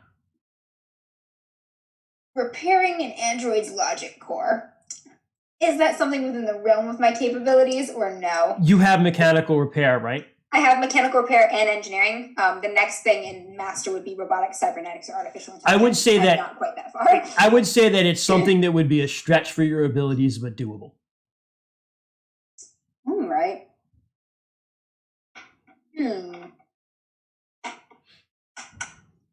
Christian, would you permit me to attempt to make repairs on your logic core? Affirmative. All right. Dr. Hendricks, if you could assist. I know you're better with the computer things. You would probably need to get him.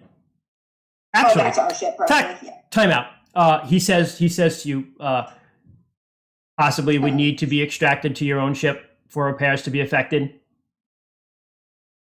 You'd have to breach the seal. Although I guess that we probably have. You already did. information You already too. did. Yeah, there's an airlock. information. Yeah. Yeah. All right. Want to bring Rainy a friend? I'm just thinking to myself, if she fucks up the logic core even more, he might make a pretty good Marine.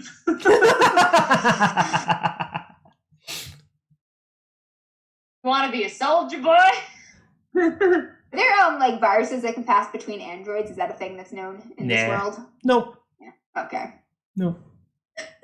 Also, it's so freaking cold in here that nothing. It should be sterile. Oh, I mean computer viruses. Oh, computer viruses.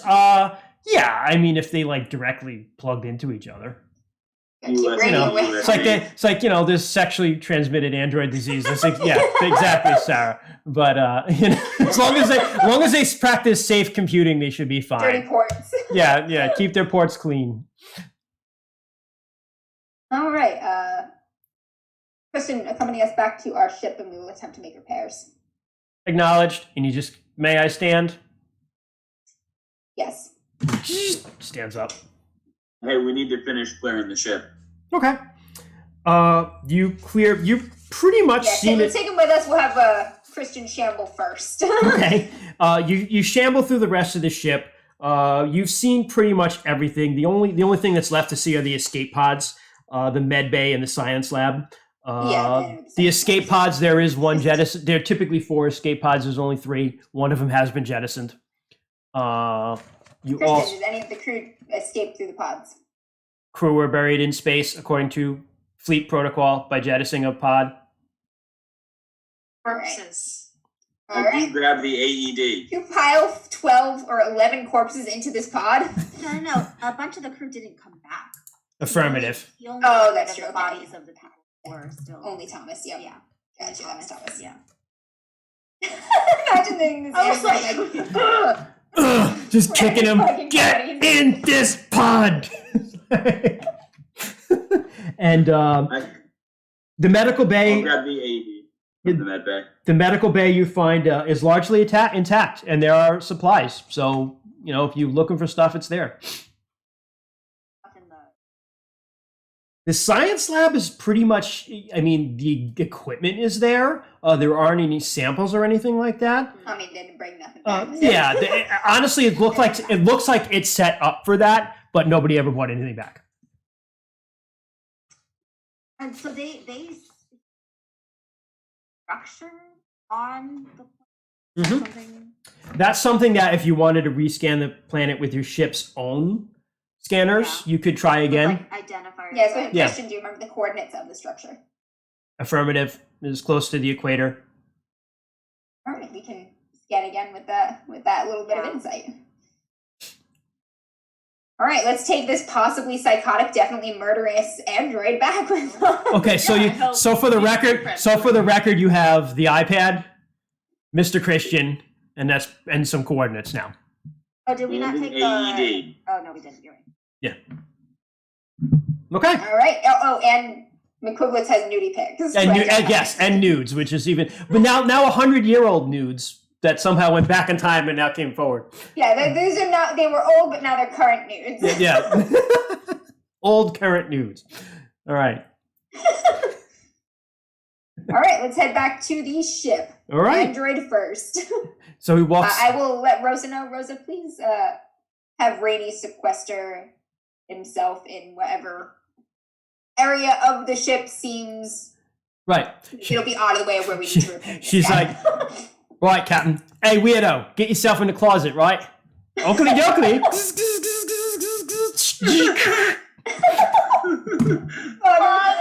Brace it with a broom. I love it. This is what you get for not showing up, Rainey. I'm just gonna text him Just and give him tell him he's a in the closet. USB full of PDFs of RPGs. Knock yourself out. He just plugs in, and Jess is like, ooh, Shadows of Estrid. Computing. I love it. All right. All right, we'll bring this murder android onto a ship. All right. So he walks down, and Rosa greets you, and the first thing she sees when she sees Christian is like, what the fuck happened to this one's face then? Kills half the crew, protecting its primary objective to wait for the captain. Fuck. Looks like somebody got a good licking. Moonstone kind of just leaves immediately to go perform. All right. Yes. So who's You're like, I am done. who's doing what then? Tuesday's putting those coordinates in and finding that Xeno structure. Okay. So I feel like it's legit when Rosa says about everyone. Christian to whatever repair lab we have and start on repairs. And Okay. the rest Hendrix join me when their scans are So done. Moonstone, you're going to the science lab. Tuesday is going to the bridge. You're going to engineering. Mechanic, lab, engineering. Yeah. Yeah, somewhere there. Rin, what are you going to do? I am dismantling the AED to create a charge. Something that I can use as He's a like, I don't know single if I use. believe this, but I'm making a bomb. You're going to make a bomb. Yep, Okay. making a bomb. Where are you doing that? Probably in the closet with what's his nuts. Ready? Yeah. You could do that, like, yeah, Looks by like I take the fire extinguisher too, the one that's 100 years old. Yeah. there is an expired fire extinguisher on that ship if you want to go back and get it, Troy. That's a huge inside joke that we will tell you about one day, everyone. You know what? I think the AED is gonna take its place this game. Okay, so you go off and make a One bomb. other game. All right, so let's do this. Let's start Go with off and make a bomb. Tuesday. Give me a computer roll. Give yourself another 20% bonus because you now have the coordinates. Alright. Yeah, that is a hard success. That is a 36 under 78. Sweet. You detect a metal structure by the equator. How close are we to it? You're orbiting the planet, so I mean, you're orbiting it. From orbit distance. Yeah, you're within orbit distance. They will come over. Captain, gotta read all the coordinates. Found the structure. Permission to bring us closer into a landing. Hold that thought. Yeah, let's try to get the android more functional, get a bit more information before we get close. Done. Moonstone, give me a geology roll. Knowledge. That's intellect. What am I saying? Oh no! I got a 74. Like, I love rocks, I'm bad at them. It's definitely dirt. It's definitely dirt. It is definitely right? dirt. You Cool. know enough that it's some sort of like silicate dirt, like it's Okay, sand. okay. All right. I thought it was instant coffee. Now, the planet you're looking at is like orange red. This is like orange red dust. It's not a big She leap. takes her So I pickaxe, know she's that big. it's from the planet. Jake licks the. I know bumbles and I know planets. This here's from that planet. I love how Yukon Cornelius has now come into both. That has to be a running thing. Let's get him in the next one. Everything. It's gonna be hard. That's It's gonna be our- really hard for Bluebeard's bride to get Yukon Yukon Cornelius into it. Cornelius. Oh, that's not happening. I will Unless- somehow work that in now. Kids on bikes, though. Yeah. Oh yeah. someone dresses Absolutely. Yukon Cornelius. Somebody's just straight up dressed as Yukon Cornelius. All right, Rin, you have demolitions, right? Yes, I do. Give me a roll, man. See if the ship gets blown up and this whole show ends early. And I'm assuming I make that roll based Get off sucked of into space. combat. Combat. So it would be but you have demolitions, right? Or explosives. So that would be combat plus 15%. Yeah. Good. Okay. Yeah. I mean, we've got about a half an hour of time before we end. Maybe exploding isn't that bad. So I got a 59, which is 2 points too much. You think it works? Womp womp. Yeah, great. Hell yeah, that's what I need. I mean, you don't blow anything up. It should work. Now let's. So I was kind of trying to salvage. This is what you get for making wasn't- bombs in a closet with an android. Right. By the way, while you're doing that, Rainy's like, "Hi. What are you doing? Hi, I need neighbor. total silence. What's that? I tell him I need total silence. Oh, I'm sorry. Oakley dokley. Oakley dokley. I'm not. Just to clarify, I'm not making a bomb. I'm trying to make a charge. Okay. So a component of a bomb. Understood. Because I don't think AED could be a bomb, but it does have an electrical component that I could probably turn into some sort of charge. Gotcha. The hilarious thing being he already has plenty of bombs. So you. It's just like, I'm making freaking heart paddles into part of Yeah. a bomb, even though we have like several bombs. Freaking Unabomber. 6 grenades. Yeah, the guy's got Yeah, six. he's got 6 grenades, but And he's like, I need more. Typical Marine. You think you should be able to get it to work. Okay. Now, Captain, you Yes. take Mr. Christian into the engineering room, I guess. And Yeah. and what are you going to try to do? I am going to try to start repairs. Specifically, he identified that his logic core had been corrupted, which is why he cannot concur my Mhm. analysis of time and whatnot. I'm Mhm. trying to work on that. Okay. So you begin guess you take it out of his head. Yep. And he's just kind of like sitting there, but he's still powered on while you're doing that, and you're just working on it. And as you're working on it, give me your roll. It's All like right. Jordan working on data. Yeah. Here we go.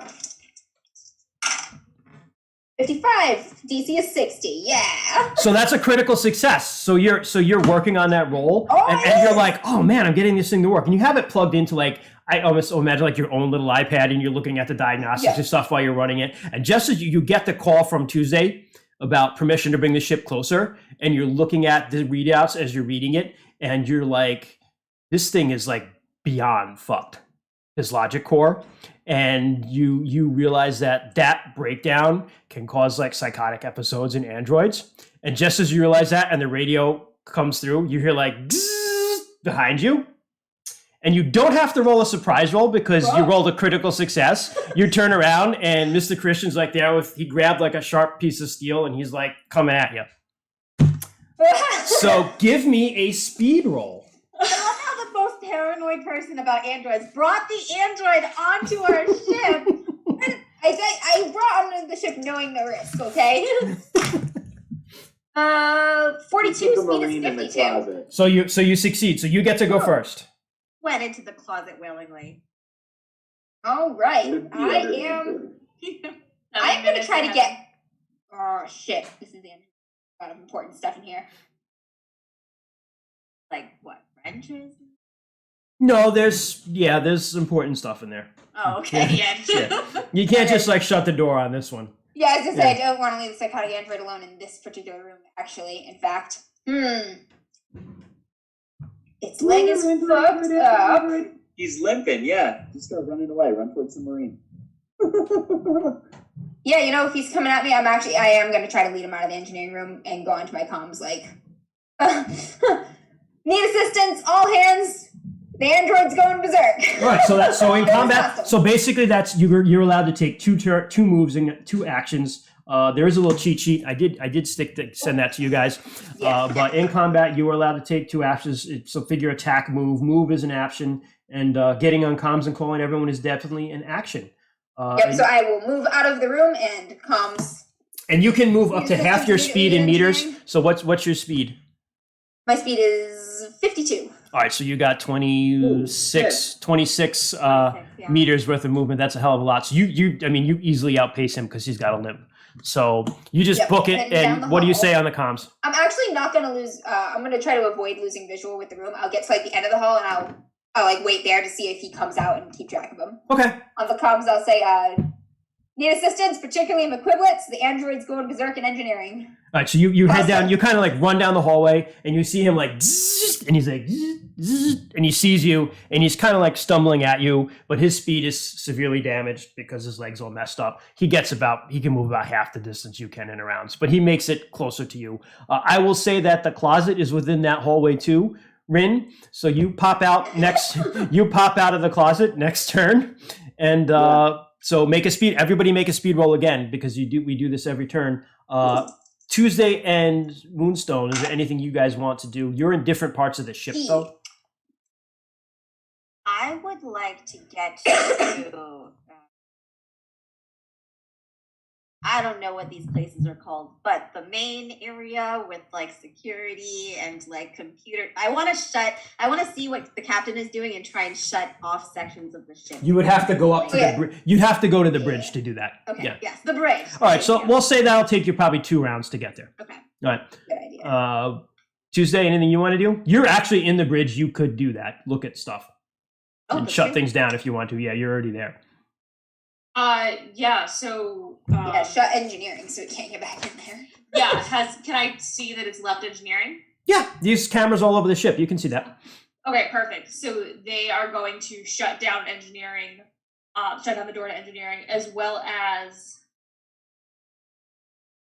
any other important rooms that there are not people in. Okay. All right. So you would conceivably be doing that with CO Moonstone in the science lab, and she wouldn't be able to get out. But you could absolutely do that. No, I'm not going to close rooms that they're, or I'll ask. I'll say, I'll just call it Moonstone. Shut down the lab door. Or are you coming out? I mean, shut it down once I'm out. Yes. Okay. All right. So we'll say that's what you're doing. It's going to take you 2 rounds, Moonstone, so we'll worry about that. Yeah, actually, if Tuesday is going to do that, then What do you want to do? What was the what were the speed rolls? I'm giving them a turn, then we'll do it again, basically. so But I roll for speed. yeah, you get 1 action. I'll give you 1 turn of actions, and then we're going to roll again. You roll your speed check. Basically, it's if you succeed, you go before the android. If you fail, you go after him. Gotcha. I Yeah. just got fucked. I failed. Okay. But, All right. So you're I'm heading towards the android instead. okay. You're going to head that direction. What did you roll, Captain Daniels? I got a 64, and my DC is 52. Okay. All right. All right. Rin, what did you get on your speed roll? Now I get a 78. My speed's 35. Shit. Okay, so you're like get here, man, and you hear like the closet door open behind like the android. But as you're doing it, you're trying to back up, and you just like stumble a minute, and it's just enough room and time for the android for Mr. Christian to get at you. And he, Wait, before that happens, though, I wanted to say to when she came out and said she needed help, I yep. wanted to look at Rainey and go, "You ever hear of Rock'em Sock'em Robots? Time to fucking lock and load." And I give him like a pat on the shoulder with my android arm. He's like, "Let's go kill this android." "Oakley dokley." Oh my gosh. You're gonna get both of I the love it. androids. I know. I think I'm more scared of Rainy right now. I would hate for like an android to attack me and then just say Oakley dokley. I think that's terrifying. Just Why are like you crying, neighborino? lives into you. That was neato. Yeah, exactly. When he tears the shirt off and he's like completely buff, that's when you know you're in trouble. Gosh. Yeah. So, all right, Mr. Christian is coming at you with a knife. Shit. So he's going to go after you, and it's an opposed roll. He rolls a 28, and that's Shit. going to be against your combat. What is your combat? No, he's going after Captain Daniels, not you, bro. Yep. Yeah. My combat. So combat. I got a 17, and my combat is 46. So you rolled better than he did. Okay. So there you go. How do you do opposed, Christian? How do you do opposed rolls? I try to Both- get more both under have- here. Both parties roll. Basically, the party. My understanding is this, and I'm not going to stop and look it up because we're rolling now. Whoever succeeds more. So she Yeah, rolled. whoever She gets it. rolled. So if I She rolled succeeded lower. by 30, so yeah. that'd be So somebody who's better by roll. 20. Better roll succeeds. Gotcha. Yeah. Oh, just a straight better roll? Yeah. So if he rolled a 50 and she rolled a 49, Yep. but he had no know combat what? training at all. and I'm she gonna was just double check that real quick. That's what we got. I would think that it's like the Yeah. amount you succeeded by. I'm pretty sure that's what it is, but let's just double check real quick. How do I attack? You make an opposed check in combat. The attacker makes a combat check against the defender's armor save. I'm sorry, so it is armor save. If the attacker succeeds, they roll the weapon's damage. And this is close. Oh, no, wait. In close quarters combat, the attacker makes a combat check as usual, but the defender can decide if they want to oppose that roll with their armor save or another combat check to counterattack. Or a body save. All right, so if you counterattack, you could conceivably, and I would say that you succeeded better than they did. So I'm going to say that you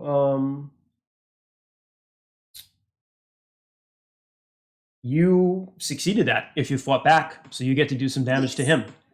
Excellent. He's open right now, so Yep. I'm just kind of grabbing shit and ripping it. Like, Okay.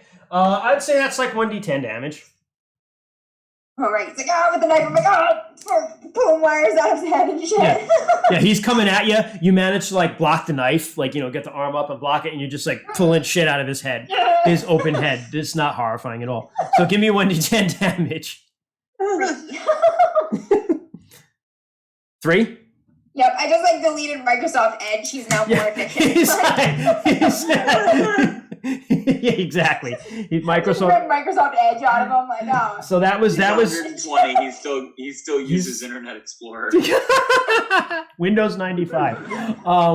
So he's like stuttering a little bit, but he's still coming. Rin. Kill. Yeah, kill, must kill. Pain. All I know is pain. Rin, you get to go. What do you want to do? Quippy just pops up like, I see you're trying to commit murder. Would you like Like the little clip. Would you want our help? The little paperclip guy. Yeah. I pop out of the closet. Yep. I advance swiftly to where the robot is. And Yep. I fucking slice and dice with my vibrating. Roll that. Roll it, man. Roll it. So it's a combat check, right? Combat check. Yep. And do I add my military training or no? You absolutely do. Actually, no. I'm sorry. It's a combat training. What the weapon training is what you add to it. So you're using the The katana. Fuck it. Just add your military training. That's fine. Yeah, add 10. Okay. I was gonna say Yeah. athletics goes into close quarters combat, but Yeah. military does not. Yeah, I would say military. Just do military No, it training. doesn't. We're making a Oh, judgment I call.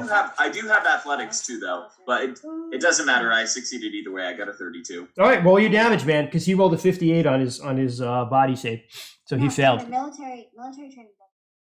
Oh, does it? Yeah, It's not looking I'm up, pretty is sure it? it does. Yeah, There's like an arrow.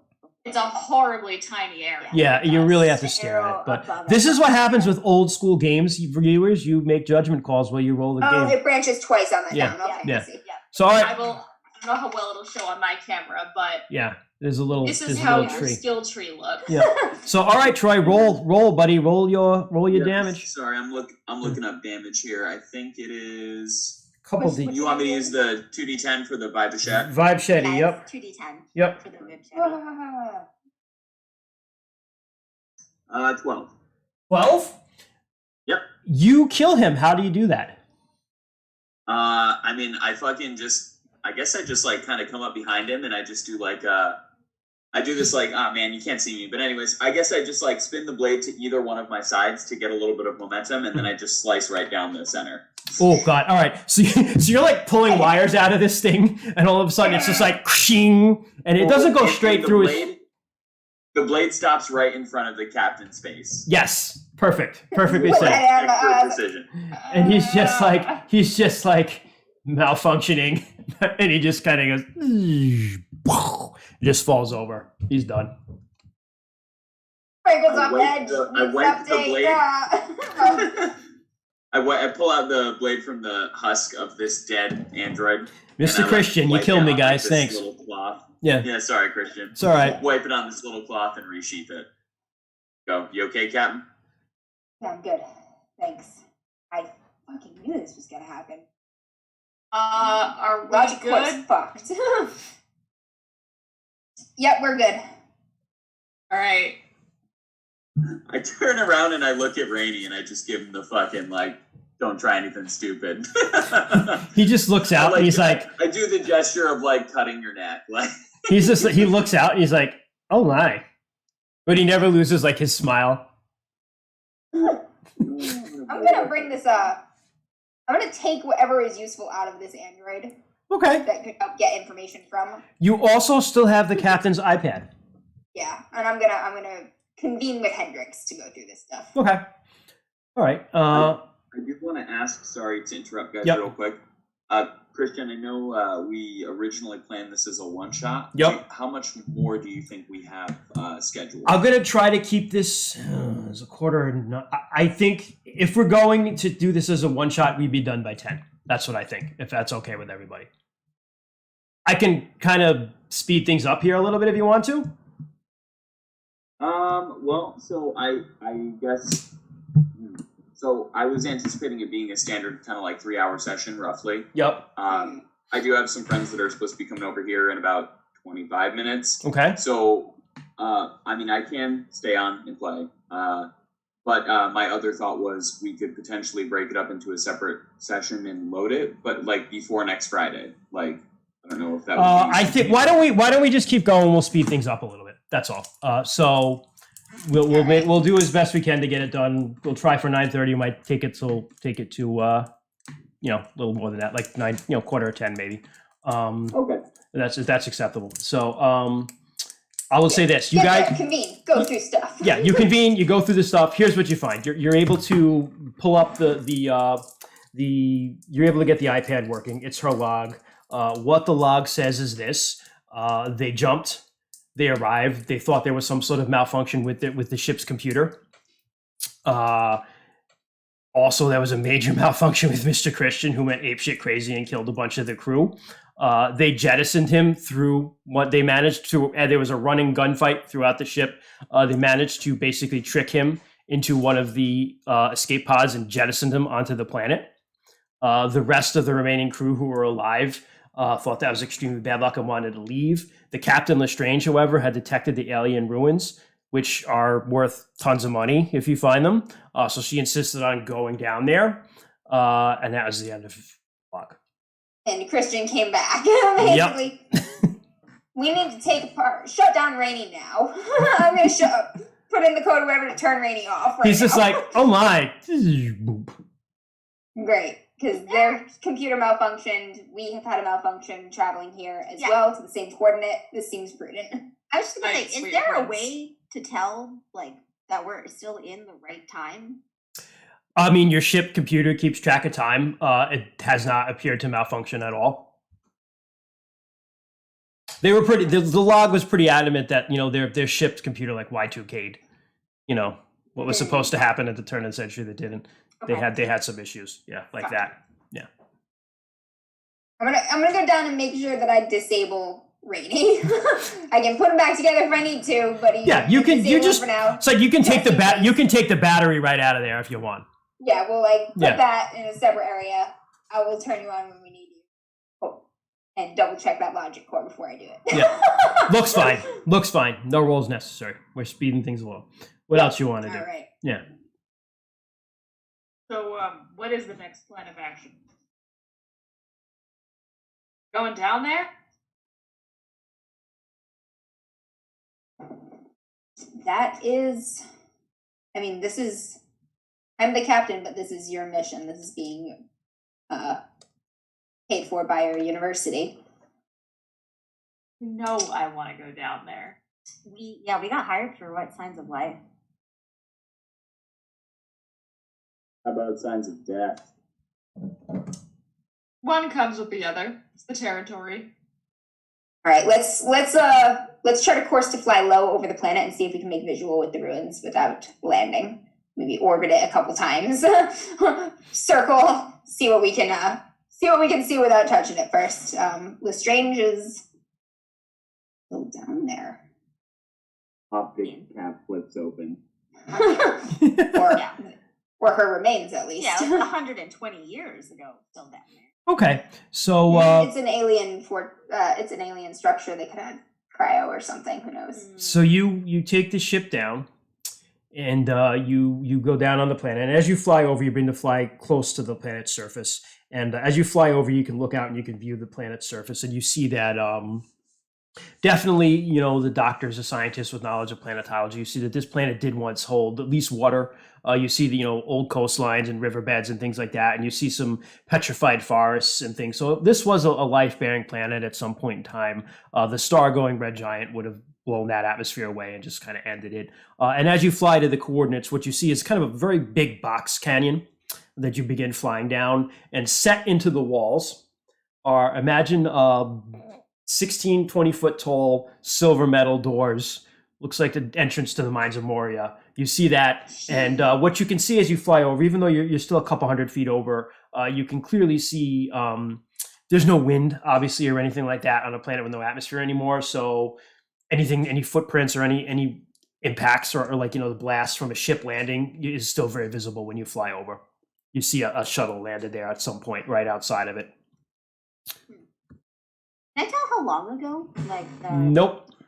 Because it's, not the ship landing, the planet kind of not losing its atmosphere. Oh, I see. That would have probably occurred around the time that the sun just, heated up and expanded greatly. So are we talking like thousands of years? Or? Yeah, hundreds of thousands to millions. Yeah. Probably hundreds of thousands. All right. If we're still ready to take a look around, let's land the ship near-ish where the other shuttle touchdown, but not so close that it will disturb any tracks or anything. Sure. The Box Canyon's big enough that you could fit. Your ship is much, much bigger than the shuttle was, but you're able to land it, and you're landed. You touch it down, no problem. I would say probably about a couple hundred yards away from the entrance, and this shuttle they put down right in front of the doors. So. Damn. All right. Suit up. Follow all containment and quarantine procedures. And head out. Leave Rosa on the ship again. Especially now that Rainy is powered down. He's just like this. You're HQ. With permanent smile, completely powered down, just sitting there, like dreaming of role-playing games. Put like a lampshade over its head. What does everybody here have military training, or Tuesday doesn't? Tuesday doesn't. I think Tuesday might be the only one. Okay. Well, Troy, by the way, Troy, I would say that we'll be done by 9:45 with this. Okay. All right. When we're all strapping up and stuff like that, I would imagine. I think Moonstone, you were behind me for most of the expedition. Y'all notice you look a little closer at the battle gear and the various patches that I have, and they've got dog tags that are stamped into them. And you know that probably means there were a lot of dead people that are on my back right now. It's just kind of like a foreboding, foreshadowing sign for the three of you. 3 dog tags on my back already. 3 people behind me right now. And there's Yeehaw! and there's Jingle 3 of you. jangle, bitches. Jingle jangle. Yeah. I'm like, hopefully, friends he's lost. So I as go you far more with my Spurs. Mementos, not trophies. right. As you exit the ship, right away you notice, Moonstone, this is the dust that you picked up. And it's everywhere. Dust. This is the dust, and there are you leave footprints in it as you walk, and they don't go away because there's no wind, there's no atmosphere, and you walk up to the where the ship landed, and going up to the doors, these big massive doors just kind of put right into the walls of this box canyon. Silver metal. It does not look a day old. The metal, it's very, very perfectly smooth, and it just does not look a day old. And you see where the ship landed. You can see where the ramp came down from the shuttle. You can see the footprints walking up to it, and you see, another set of footprints actually coming down and like into the shuttle. You see footprints going in. You see no footprints coming out. Close his door. I'm just kidding. Now but the shuttle's no longer there. But you walk up to the doors, I'm assuming. Oh, Any yeah. sign of blood near the footprints? Wouldn't be able to tell because of the dust. Everything would be the same color.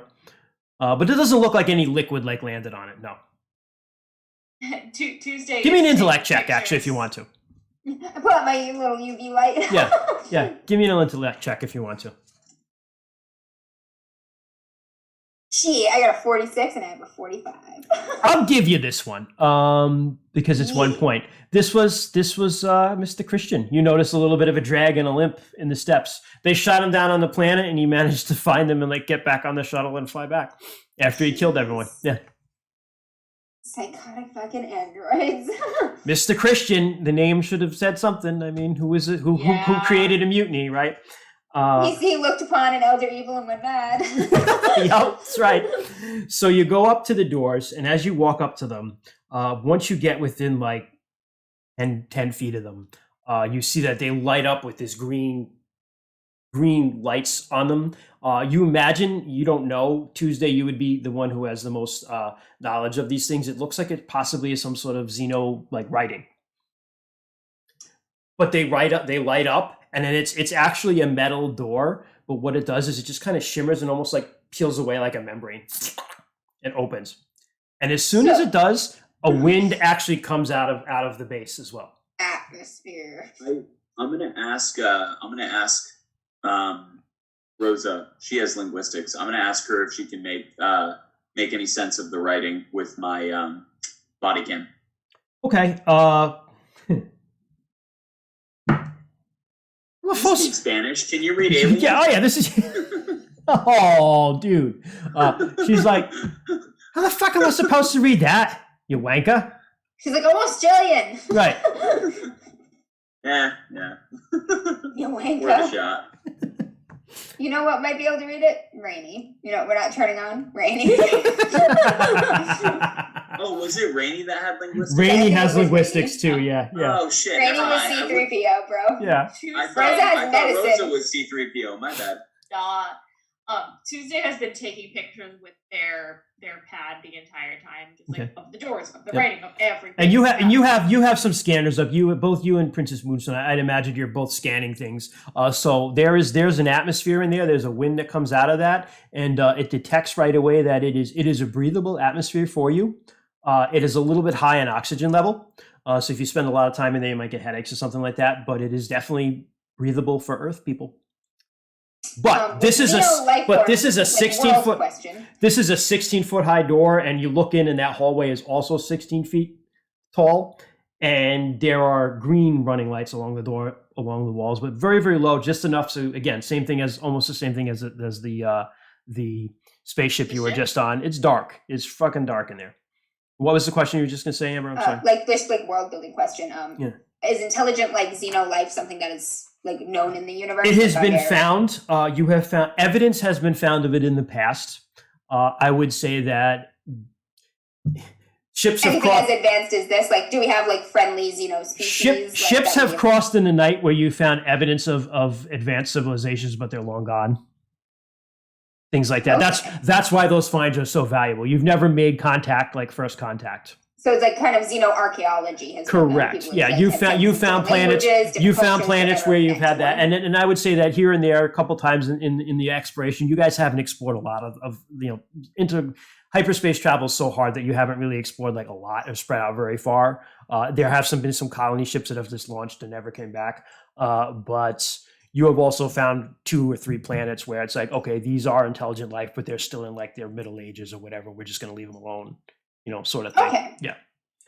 But you've Okay, never so like this said, looks very, hey, this looks really like, advanced for what you we have know so spaceships, far. we have spaceships, let's be friends. That hasn't happened. Okay. Okay. Yeah.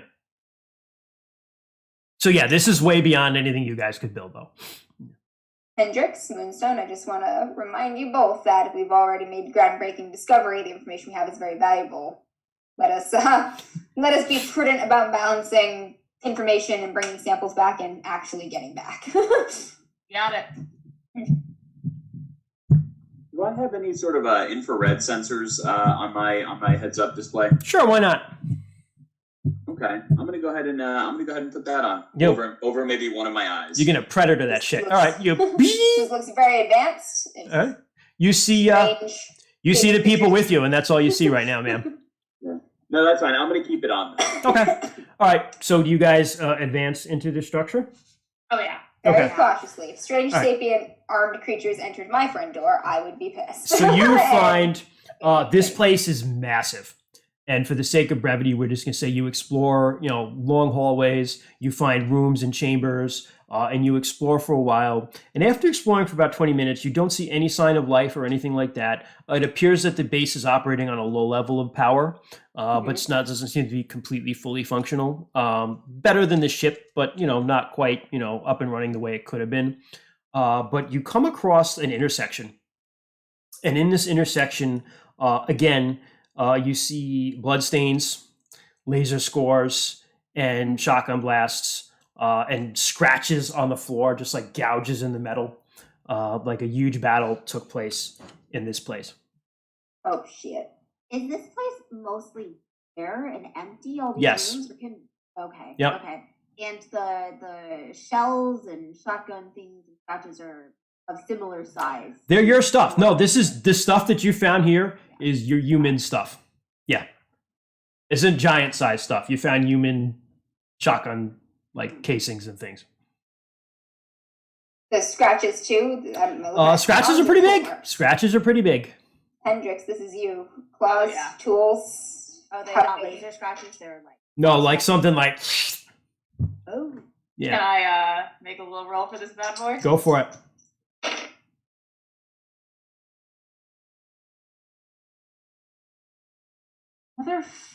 Same thing.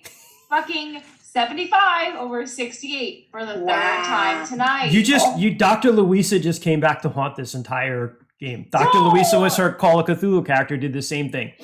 At least I failed by a Take lot. pictures. Yeah, they're taking scans. They're just like, Okay. I have You're never- taking pictures. While you're doing that, I guess the rest of you guys are kind of looking around. Yeah, keep him alert. Captain Daniels, you're looking around, you're scanning your flashlight. As you do, you scan down one of the hallways. Just at the edge of where the shadow light falls, which fade into shadow, you see a little girl. Just a little girl, barefoot, wearing a white dress with long black hair. And she's just standing there and she looks at you and she goes, and she runs off into the darkness. Take a stress. Did that make sound? Her running? Nope. We gotta get her some spurs. Rosa, can you play back on my body cam about 15 seconds? Tell me if you saw anything. You have a body cam? Yep, Yeah. She's like, right.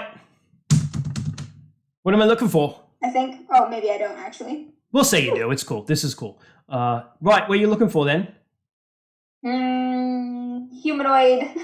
Humanoid creature, approximately 4 feet tall, at the end of the hallway. You breathing that air or something?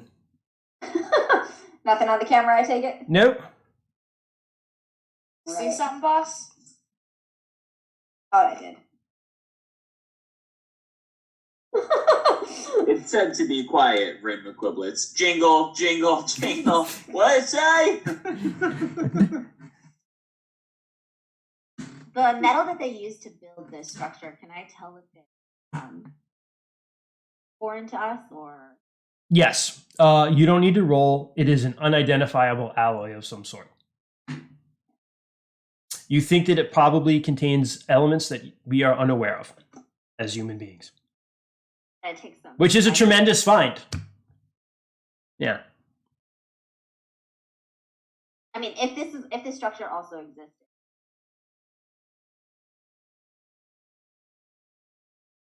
Unweathered. It wasn't an atmosphere 120 years ago. No, I'm sorry, yes. Yeah. That's true. Yeah. There hasn't been an atmosphere here for hundreds of thousands of years. Oh, yeah. Yeah, so this has been here a long ass time, and it doesn't look like it's weathered. It's weathered it really well. In going through it, the impression you get was that this might have been a much more functional base at some point in time, and a lot of the equipment has been moved out of it. I hate to be the voice of reason, but what are we looking to accomplish here? We found. Look at this thing. I like turn around. I'm like, look at this. Look at this. I do one of the like Will Smith memes where I like hold both my arms out. Like, look at this. Everything. And I'm like, can't we just give them this and I mean, say, hey, look at this shit. Someone else go look in there. I mean, there's breathable oxygen here if there's still a living.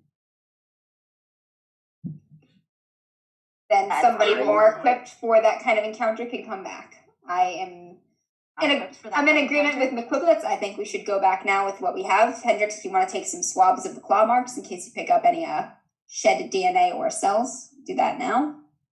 Sure, but what did you see? I mean, we're supposed to be looking for signs of life. Looked like a human child. You can see my concern here. Child? Human child. Which it obviously cannot be. Even if Lestrange was pregnant and lived, her child would be much older now. So it's either an illusion, a hallucination, or an android child. It was an illusion. Didn't show up on the body cam, Rosa checked. Okay. That leaves hallucination. Well, if it was depending on the nature of the illusion, the camera may not have picked it up if it were, depending on what it's constructed of or how it was done. But regardless, I think we should go. All right. Give me a couple minutes to get the swabs out of this. They'll kind of like, squat down and try and grab what they can out of. Swabbing for stray cells. Basically. While you're doing that, go ahead, Rin. I'm gonna carve my initials in the metal with my katana. You can't. I mean, I try. I discover the metal is impenetrable? You discover that you're dulling your blade in doing that. Okay, I'll put it back? Tuesday. You're collecting those samples. I guess everybody else is kind of like keeping an eye out. Yep, Rin is watching always on this intersection here. Rin is trying to vandalize the base, and you, as you're scooping down and you're doing that, you hear in your ear, inside your helmet, "Help me."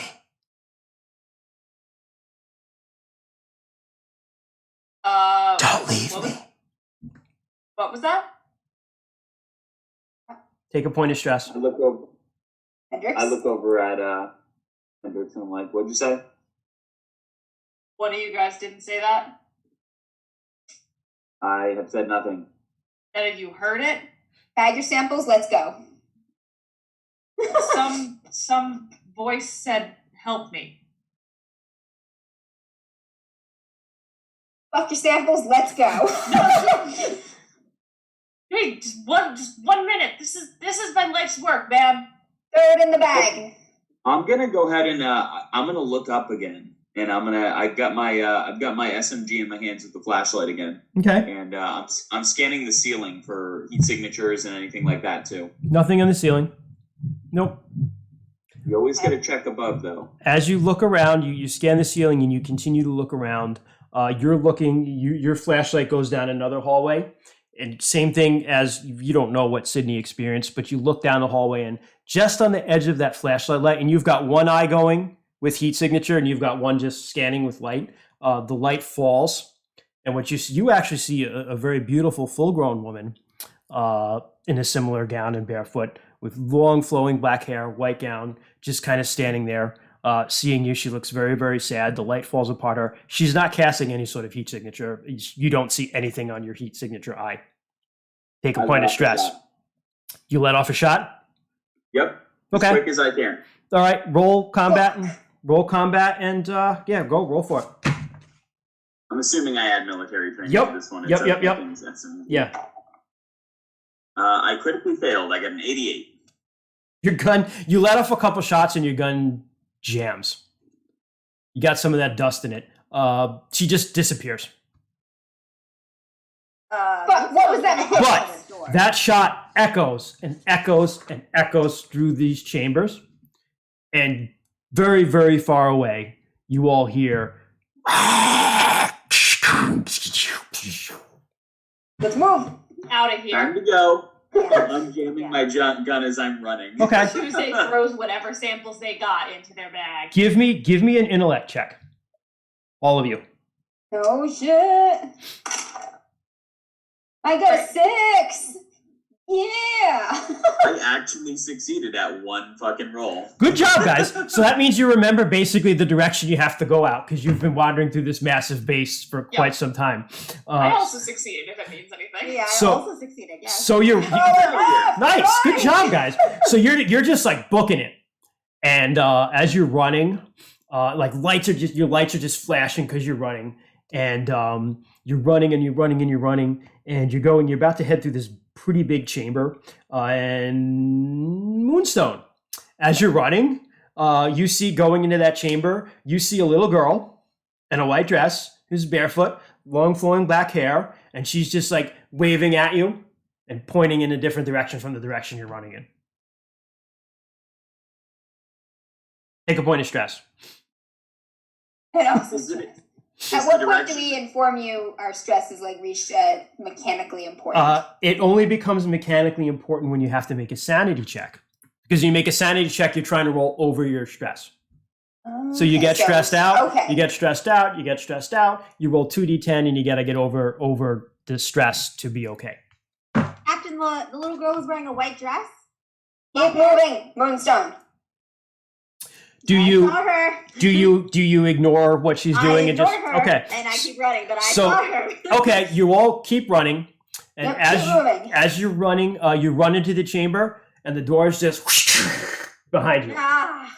And out of the dark, by the ceiling, Troy, you Yeah, see I these fucking see forms it. just kind of jump down and land around you. There's 4 of them. Actually, I'll say 3. There's 3 of them. Land around you. I have to be nice. Some of you are squishy. And what they look like is they're human size. They have gray skin, through the cords of their muscles on the gray skin, they're naked. You see like wires running, like almost like some of this metal that you see that you can't identify as incorporated in their body, ends in very, very long claws. Their cheek, imagine if like your cheeks are removed and you can just see like all the teeth and everything, but they've been turned into like fangs. Very large black eyes that have been actually taken out of a human skull and just like inserted, like some sort of different eyes have been put there. All of you take a point of stress and now roll a panic check. What the fuck? Where do we keep track of our stress check? So your stress is right next to your resolve and your health. And it is? It's above strength speed. It's Yep. above your. All right, we're rolling above our stress. So my stress is 4 right now, and Yep, I got so a 14. You got to roll above your stress. That's all you need to do. So it's 2d10 and you need to roll above your stress. I feel like I did something wrong. Okay. What is your stress supposed to be? So you start at 2. You start at 2. You gained 1 point. You'd have a 4 now because you gained a point Okay. for seeing the girl and a point just for seeing these guys. And you need to roll 2d10 and get over that to not freak out. Yeah, I passed as well. Okay, good. Everybody passed? All right, so you're fine. I would say you're not surprised. These things are coming at you. Roll your speed. There you go. Fuck! Not surprised because I was watching the No! Yep. How did I pass? Critical fail. Oh no! ceiling. 99. Fuck me. What if we get our score? Like I got a You 35. pass. That's my speed. You pass. Oh, we You pass? pass. Yeah, that's fine. So we got Troy and Moonstone pass. I also passed somehow. My speed is Okay. awful. This is where it comes back, Hendrix. So the captain Speed fails. is awful. All right, so I'll start with you, Troy, because you've had a gun up and ready. What are you gonna Yeah, do? looking at the ceiling. Yeah. Smoke it. Fuck. Is the door that closed behind us the same material? Yep. Is there any sort of thing that I can easily identify on the wall, like a keypad or a punch code? Or Are you going to anything like spend that? your actions looking for that? Could I spend No, one kill the action hostiles. looking for that, If you want to, yeah. and then where- spend? But that was the door behind us, right? That was the door behind you. Forward. So The there is forward this is still a chamber where there are some other there's a hallway to your left, as a matter of fact. And that's the hallway we think we need to take. And to if get you're out, looking so. over there, there is a beautiful dark-haired woman in a white dress, barefoot, very long flowing black hair, kind of pale, standing there waving to you guys. But you got to get through these guys first. So Troy, you look at the thing. There's no keypad. Okay. You got one more action. What are you doing? Yeah, I'm gonna go ahead and I guess attack one of the dudes with my SMG. Roll for it. 38 pass. He rolled a 53. So roll your damage, man. I think it's like 5d10, right? I don't know if it's that good. Let me. It double is. check. SMG is pretty good. Is it 5d10? Yeah. 40-10. 4d10. Yeah. I have it up. Okay, yep, I see that. SMG 4d10. Okay, yeah, sounds good. So 2, 3, 4. 7, 7, 0, 0, 34 damage. You just like, and he just riddle one with bullets, and he just like drops. Oh yeah. Yeah. Good time. You got one down. Double tap. Doom, doom. Moonstone. What are you gonna do? I guess I'm going to take out my vibrating machete and see if I can hit one to the side, right? Like just out of my way. Okay. And then run towards, because you can do two actions. You can hit him, kind of like run around him to get to Yeah, the. Okay. I want to get past. All right. Yeah. To where the woman is beckoning you, the ghost woman. No, I just am heading towards. That's the only other way out of this room. Okay, then yes, Yeah. that way. I don't like people. Totally not railroading I you think guys. she's. Yeah. I think she's here to help us, but right. I don't like people. Okay. Roll to hit. What do I roll? Combat. And if you have training from military, I would say I let Oh, you. we all have a +5 with a friendly marine nearby. Oh yeah, that's right. Yeah, add 5 to that too. Sorry about Wait, that. do we? Yeah, you do. You're welcome, motherfuckers. Oh, Yep. okay. What do I have to do now? Friendly marine. Success. All right. You get him because he rolled a 90. So roll your vibe shitty damage. Vibe shitty. 14 points of damage. You slice him really good. He's still standing, but you slice him like kind of out of the way. You take an arm off, and it's kind of like, and you manage to kind of like circle around it before a claw can get at you, and you're booking to that hallway, I assume. Yes. Okay. All right. Yes. Tuesday's only weapon is a tranq pistol.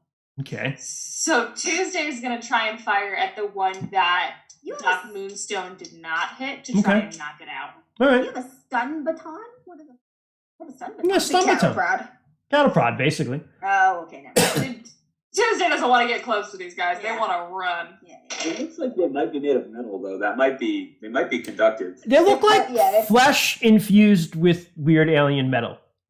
They also look like they were human at one point in time. That's probably the freakiest thing about them. They're like Did cyborgs, man. They Yeah. bled, right?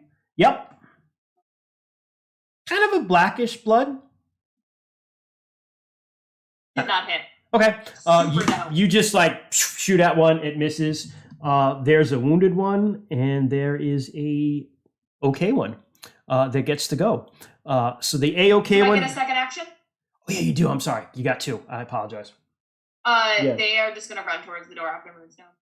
You run, book around Yep. after Moonstone, after the one that's Yep. wounded. Fine. I'm going to say that the okay one's going to go after Troy. It's going after you, Rin.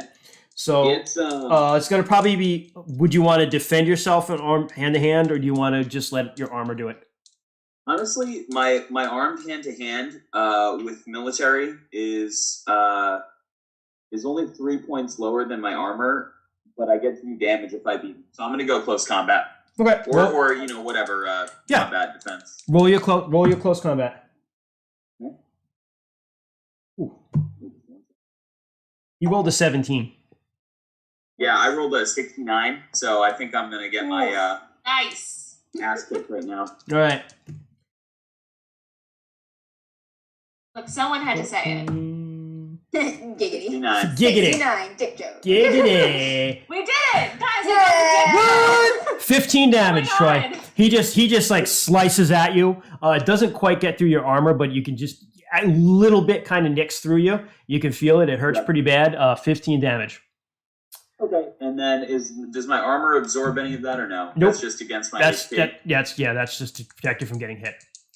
Yep. Okay, sounds good. Got it. So My HP is now- the other one with one arm is going to take a swipe at you as you run by, Tuesday. Yep. But I'm going to say that he's going to have a hard time hitting because he only got one arm. So I'm going to be nice to you. And you know I'm what? so sorry. I roll. No, you don't have to roll. He rolled I it. don't roll, He it's rolled a fine. 78. He failed. So Okay, cool. yeah, he's not going to succeed even if you fail.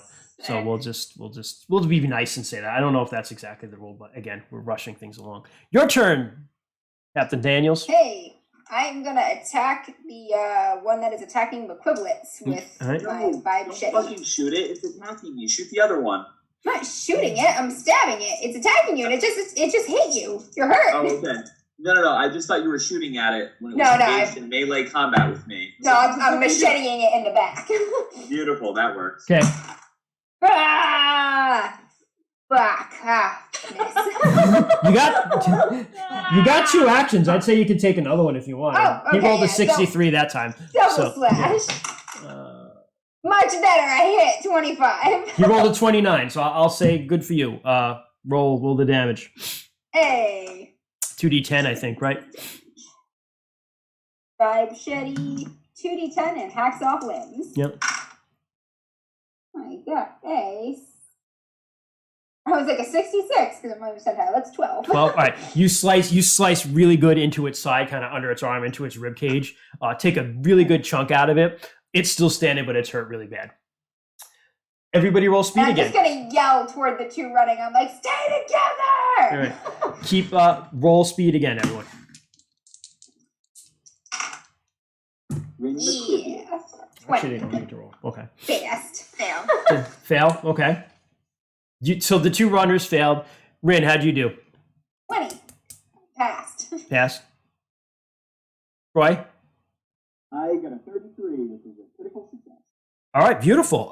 So I'm going to say you get to go first, Troy, then, since you got a critical success. So I'm gonna go ahead and kick him out to create a little bit of distance between us, Mm-hmm. and then I'll shoot him. So for like, I guess I don't know if I can shoot like right next to me. Yeah, I see. You're gonna push him. I'm gonna let the push be part of the kick, be part of your action. So yeah, roll for it, Okay, man. perfect. Yeah. Okay, cool. So we'll go 37. That is a success. He fails. Roll your damage.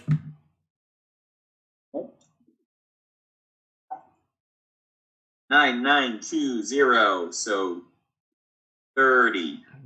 Shoot the shit out of him. You just blow its head right off. Fucking light him up. Yep. Samurai kick his ass and then fucking blow his brains out. Yep. And I'd say that. So the kick and the shot, that'd be your two actions then. Captain Daniels. Right. I'm gonna whirl around, and I don't know if I have to move to reach the wounded one, or if it's close enough that it doesn't take a move. But I'm Close attacking enough. it. Close enough. Like a 5-foot step sort of deal. Just spin around and hack at that one. Go for it. That was a terrible miss. I will take my second action He to failed hack at too. it again. He failed his roll too, but he really fails his roll this time. He rolled a 90.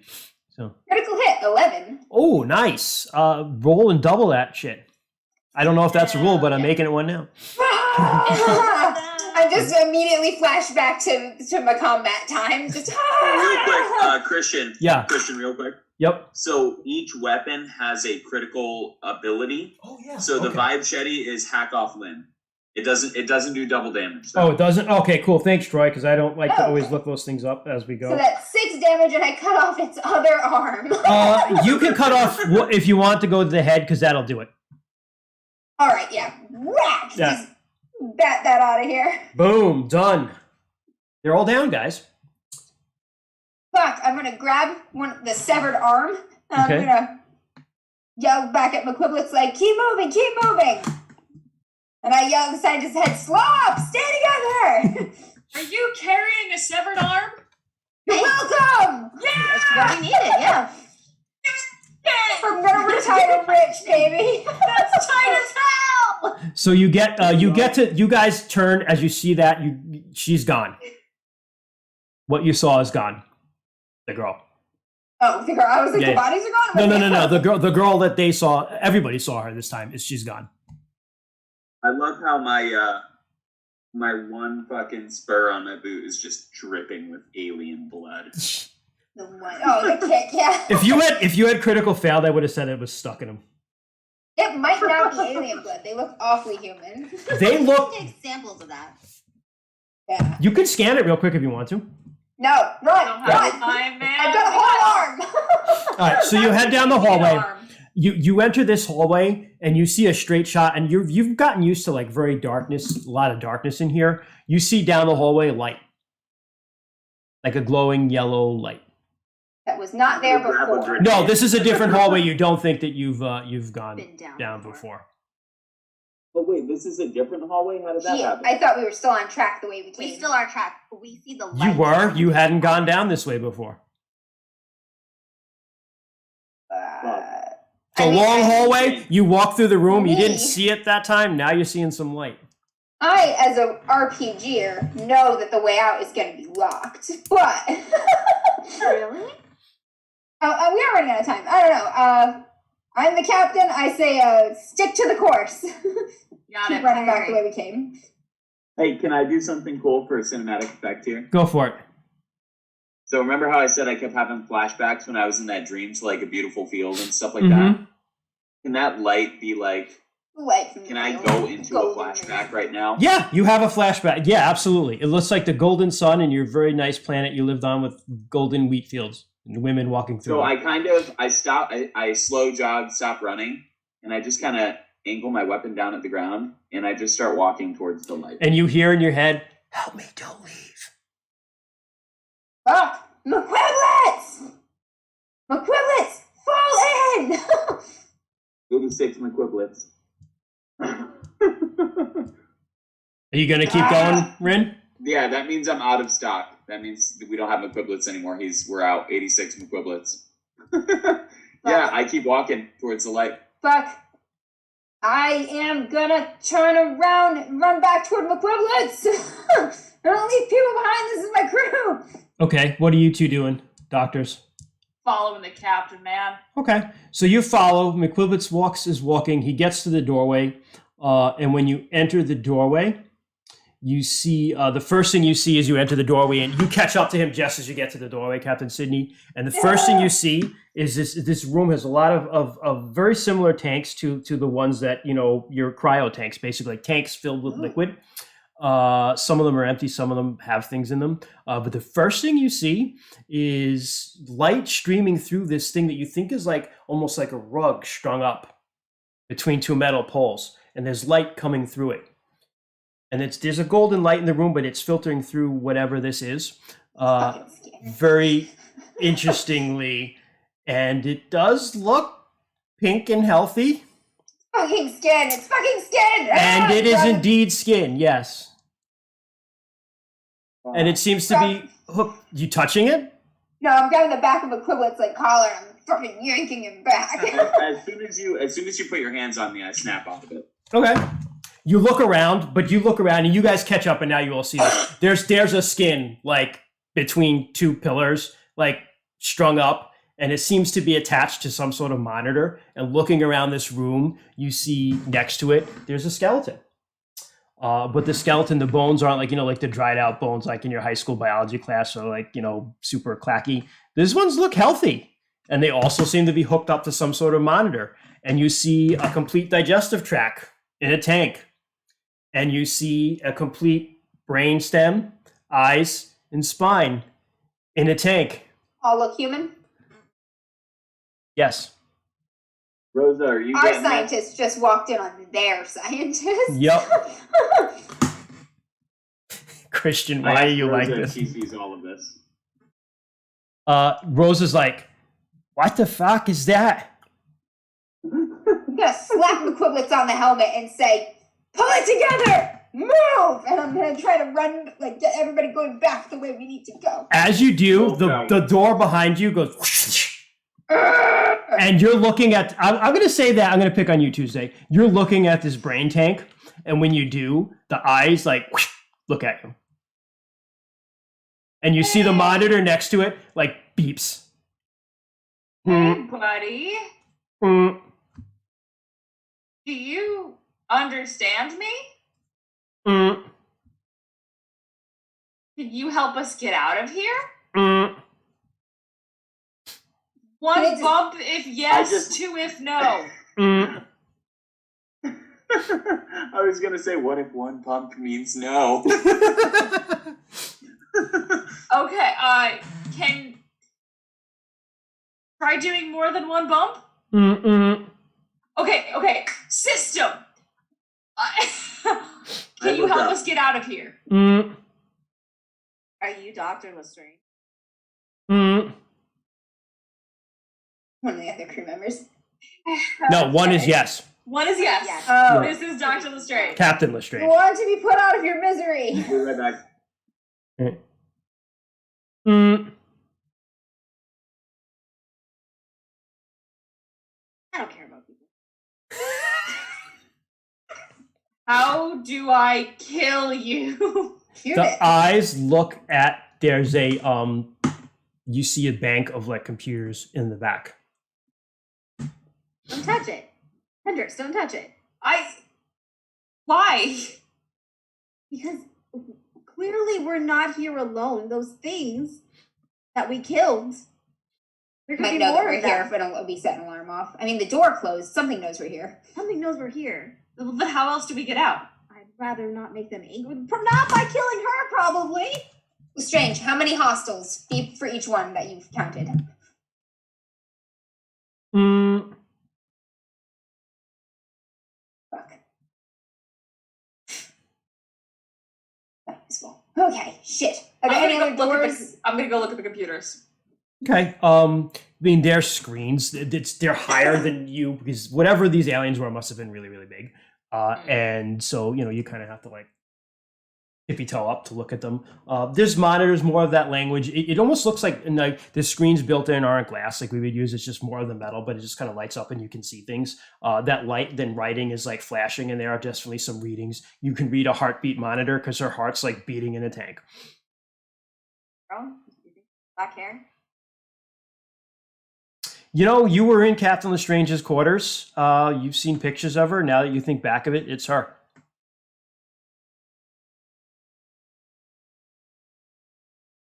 She's like psionic now. Are there other ways out of here? Mm. Like, no. Like, do I see? Oh yeah. You see 2 more doors actually, left and right. See a dull blue glow coming from the one on the right. Right is tight, baby. Right. So, like, from where our exit was, right? Mm-hmm. And we just went like kind of leftish towards a light, Mm-hmm. right? And these 2 doors, the one on the right is kind of closer towards the exit direction, spatial awareness. Possibly. Maybe there's non-Euclidean geometry going on in here. You don't know, but It's spatial awareness. Right?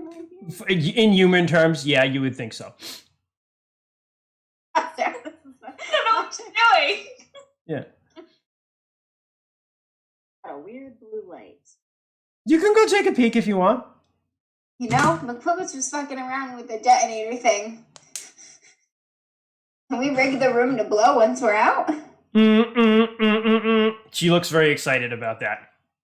In a happy way. In a I was happy just way. thinking, like, she's been helping us and we've just figured that out. So Yeah. if we can blow it once we're clear.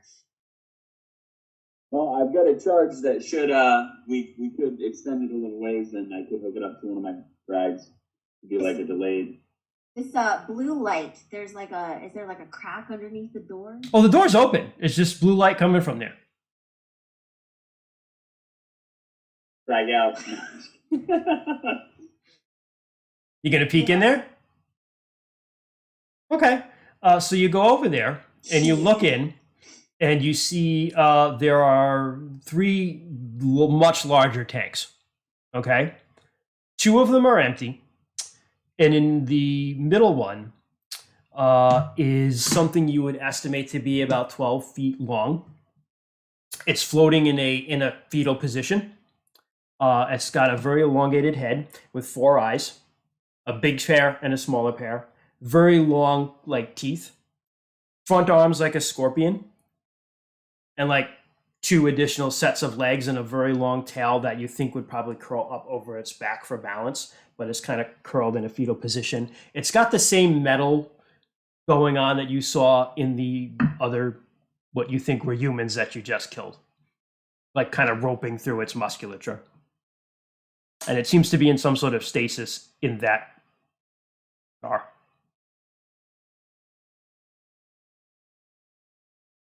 Yeah, just yeah. Shit, I'm trying to think of a way that we can kill Lestrange once we're out. I mean, I have frags. She keeps, like, if you look at her eyes, she's looking at that computer bank of computers. I mean, she's been here for a while. Maybe she knows. You've also established a code of communications. You can Yeah. ask her yes or no questions. Yeah. Is there a way to shut you down from this computer? Mm, Can we Alright. put it on a timer? Kind of see the eyes look at the frag grenade. What did I say? But I mean, like, that's not going to give us enough time to get out of here. Yeah. Well, I mean, that's up to you guys Frag grenade. to rig it somehow. Yeah, I'm trying to figure out how we can rig something to My blow cord. that My gives us enough time to improvised clear AED cord. the thing.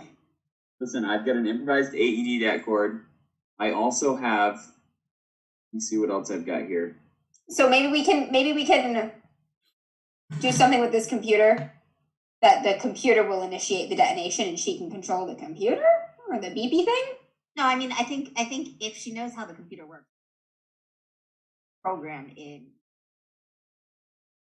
I mean, Hendrix, your computer. I will say this, all right, because I promised Troy for time purposes.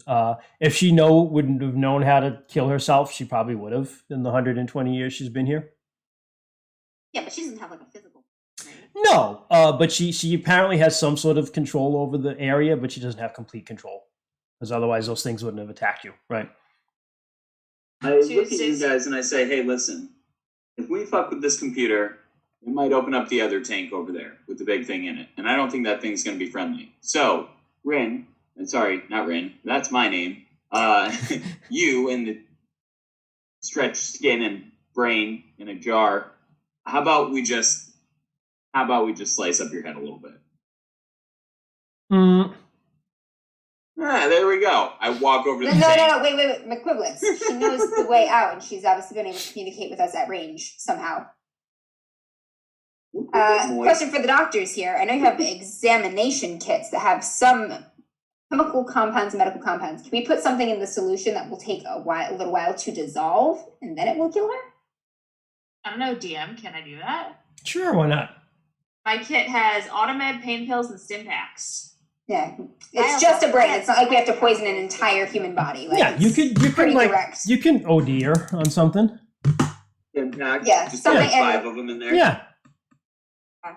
And maybe we can just rig up something that'll like burn down and drop it in the solution, or we could put something that'll dissolve a little slowly around the pills, and then they'll dissolve. Yeah, I would say give us a little time. if you use what skills do we have available to us to do something chemistry related? I Cool. mean, I have biology. explosives. Which Biology. is Explosives. pure chemistry. Explosives would do it for the dissolving, and the biology part would be the poisoning. So why don't we, Poison. Doctor, do the someone do a roll to poison. Rin, you roll a roll to do the explosives. Yeah. It's just the hallway. Could I? You can take your time and try again. Can we? Yeah, well, maybe. I passed. it's- I got a 40 on mine. Good, you're good. I got it just barely. 65 over 58. Oof. I'm gonna let you push. Here's we'll make a deal. We'll do a Call of Cthulhu thing.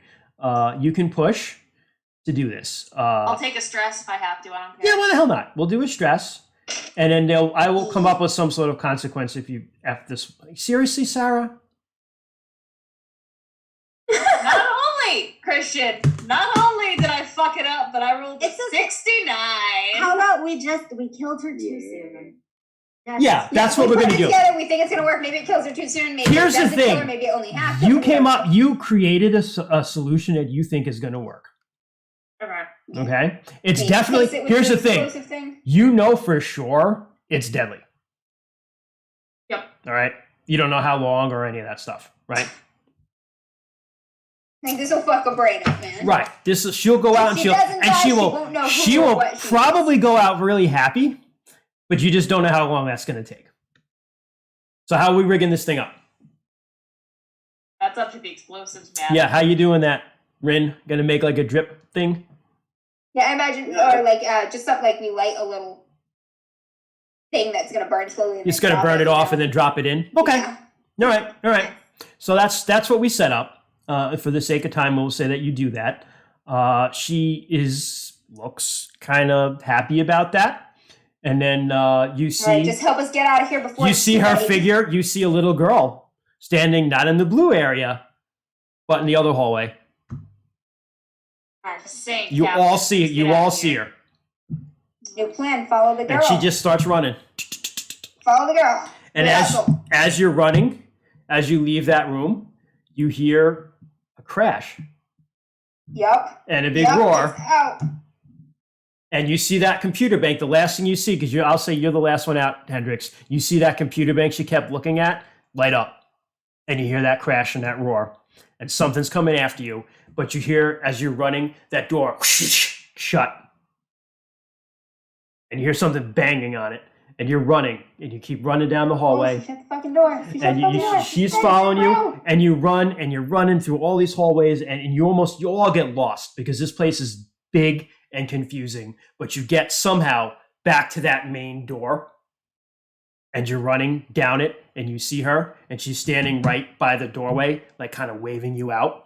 How do we open it? Is it open? It's open, Okay. and as you're running, you're running. running, and you just, let's say you like 15 feet away from this door, behind you on one of the side doors, just a big crash and a clang, and you see that thing come through it right behind you guys. Everybody roll a speed check. Oh god. Failed. You're good. You failed? Failed. I Failed. rolled a 38. God, you and I guys suck. All right, what about you, Rin? You critically failed. Completely failed? All right. Critically failed. Critically failed. Okay, so it crashes. Oh no, you fall. Yeah, that's exactly what happened. It crashes behind you. It's not going to be right on you. It is at least a turn away from you.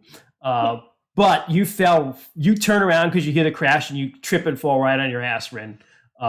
Sydney, you're good. You see it. You turn. You see that thing. You're like, what the fuck? And you just keep booking it. You two turn. You're like, Tuesday's like, ooh, an alien, and is excited about seeing it.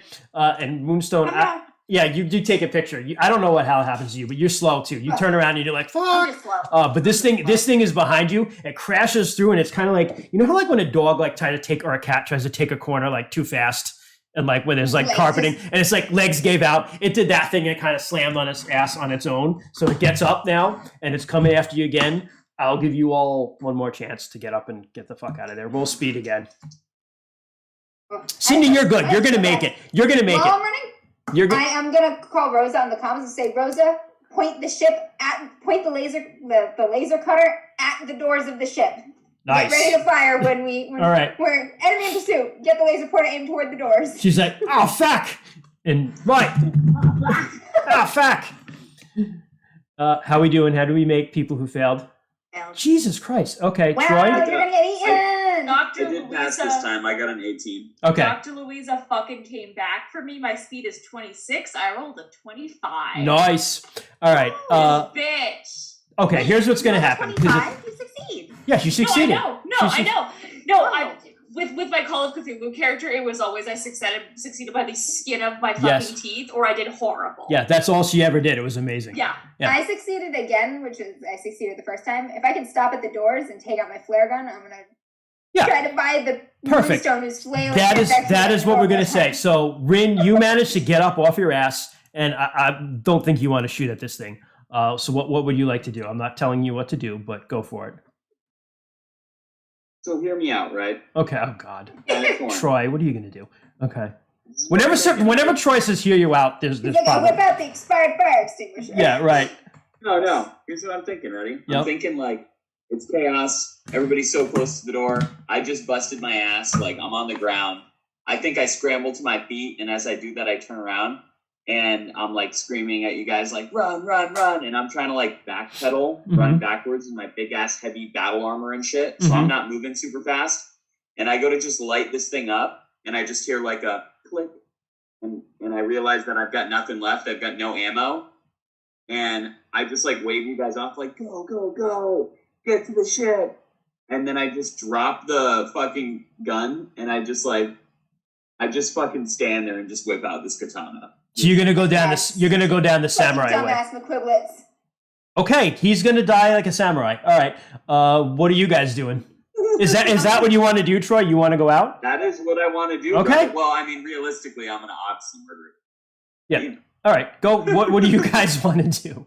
I mean, I'm trying desperately to get out there, but my short little leg died.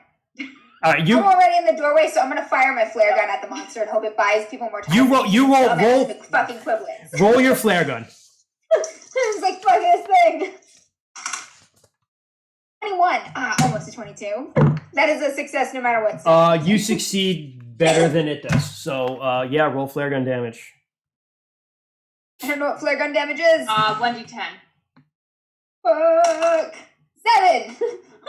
Fire the flare gun. You shoot it and you hit it and it seems to hurt it.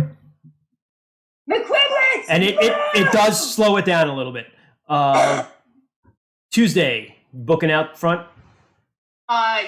Tuesday's running to the ship. They want to get in and they want to get out. Right, you're out. You're out of the place. So you're good. You're just on the way to the ship. Next turn, we'll say you get on the ship. It is going to go after McQuiblets. Yo, combat. I'm gonna fight this thing. All right. Go for it, man. Run. 51. I do pass by 1 point, but it probably passes by more. It rolled a 16 on a 60. Yeah. Yeah, it beats me by more. So, I'm just gonna rip McQuiblets in half.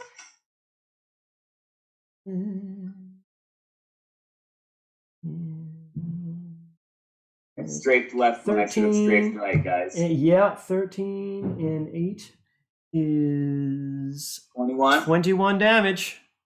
Hey, I'm still up. All right, it slices into you, bro. But you're standing. You are standing. So that is its turn. Moonstone, you get out the door. You just failed, but you're good. So you're out the door and you're booking it. You guys, I'm going to remove from this, I guess, for now, because you're just heading for the ship. Sydney, you're sticking around and you're running. I'm gonna stay one more round. Try to convince McQuiblets to fucking run. Roll speed. Marissa has the door covered. Run, McQuiblets, run! Roll speed. And then I'm gonna 29. Okay, pass. Right? Yep. Right. 52 speed. Roll your speed, McQuiblets. McQuiblet speed. God damn it, I'm fucking doing terrible. 80 now. Okay. It's on you again, man. One more time. Oh, wait, do I get to fight it or no? Yeah, you get the fight back. I mean, did I just skip my turn or no? No, you roll initiative every round. But so you're gonna you. Oh, I just go after it goes. I got Correct. Yeah. So luckily for you, it completely misses. Rolled an 84. Okay, well, I'm combating it, so it's against my combat, right? I Yep. have to see if So let's see if you succeed. You would do damage to it with your vibro blade if you succeed. I do succeed. I'm critical, but I do succeed. I got a 30. Roll, man. He's fucking ignoring me. Do I shoot him with my rigging gun and try to drag him out? Question. 11. 11 damage. That would probably hurt. Okay, it is. It will hurt him, but It's hurting. It's hurting bad. You slice it pretty good. It's hurting bad. You will get to go again because that wasn't your turn. So, but I'm going to say, Captain Daniels, what do you want to do? He's yelling at you. Go, Captain. Go. But it'll definitely catch him and eat him. I can't drag him faster than that thing can run. There's no fucking way. So I'm just going to be like, fuck it, McQuiblets. Ship's gonna leave without you, and I'm gonna go. I have to leave him behind. He's all right. He's in his crazy marine mode, so I'm gonna book it toward the ship and keep on the comms with Rosa and be like, McQuiblets may or may not come running out of these doors. Be ready to fire. Okay, McQuiblets, your turn, man. Both actions, katana. Go for it. It's gonna fight. It's so gonna fight you back. On the first one. All right. It rolled a 14. Oh, okay, that's right. We're combating. Okay, so it attacks me then, right? Yep. Okay. 28. Okay, I'm still up. How are you still up, dude? Jesus Christ. Okay. I had 82 hit points. Damn, you are a Marine. All right. I have more hit points than you, bro. It slices you. Tuesday and Moonstone, you're on the ship. Yeah. You're good. Wait, so I get 2 actions though. So yeah, you get to go again. Go again. Go for it. Okay. We still have this arm. 7. I do. This rolled a 20, so you get it. You got it. Roll. All right, 1 damage here. 15. Okay. It's dead, Troy. How do you kill it? Man, I just I feel like this thing has just been shredding my armor and stuff. I'm gonna say it comes in and it just starts it just pushes its claws into that chest plate that I have that's already messed up from the explosion and stuff like that. And I push my body into it a little more and its claws dig deeper into my chest. But as I do that, I just bring my sword straight up into its skull.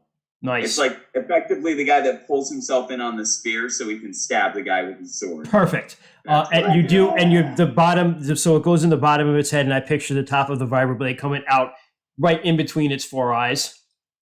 And this disgusting green shit spews out of it all over the front of your armor, and it just kind of convulses and drops and chucks you towards the door. And you just kind of you fall right at the entrance to the door. You fall right at the entrance to the door, and it's thrashing and smoking behind you, the body. And you kind of stand up and you look back, and you see, the darkness, and within the darkness, you see standing just at the edge of what you can see. You see that little girl standing there, and she just gives you like one last smile and then just winks out. And then you walk out and you're covered, you're like extremely wounded and covered in blood. And as soon as yelling, prepare the med bay. and as soon as you walk out, that door just does that membrane thing behind you and closes right up. Hell yeah. And you guys are good. Hell yeah. Fuck yeah. Goddamn. Got him. I was literally considering shooting you with my rigging gun to blow you away. Listen, even if I didn't kill it though, I was gonna ask for some dramatic effect if when it dropped me, if I could just rip out my fucking grenade belt with 6 grenades and just pull on the pins. Pull a tremor. Yeah. I would have let you do that for sure. That would have been epic. So there you go, guys. That was Mothership. Damn, son. Yeah. We all lived. We lived. You did. I was not expecting that. I got an arm. With I am- Tuesday's horrible stats, I was so ready for them to die. Yeah, Tuesday. Don't say I never got you nothing. Dude, got me a fucking arm! I usually only kill people who do really stupid things. You guys didn't play stupid, so you get good. So that was Mothership. Everyone who's watching still, thanks for watching. Mothership is from Tuesday Night Games. It's a great little indie publisher. Actually, the guy who made it did everything, illustrated it and edited it and everything, and set it out himself. They actually have a, I would say one of the things that's negative about it is it's a 44-page rule book. It's a very old school game. A lot of the calls you have to make on the fly. You've seen me do some of that. Some of the rules I probably got wrong, to be honest with you, because I want to just keep things flowing. I used 2 books, that book, which was Pay What You Want on Drive-Thru RPG, and something called Dead Planet, which had some information about making monsters, the last alien monsters based upon stuff like that in that book. That's like $7 on Drive-Thru RPG. Currently, the rulebook is available as a free download on their website, Tuesday Night Games or MothershipRPG.com. They are coming out also with a Kickstarter. I think it's going to launch in November, which is going to have a better Warden's book with more information about how to design adventures in it. So if that's something you're interested in, definitely check it out. Hopefully you enjoy this. What do we have coming up next, Sarah? Yeah, so next Friday will be the release of the new episode of our podcast where we talk about running horror in RPGs.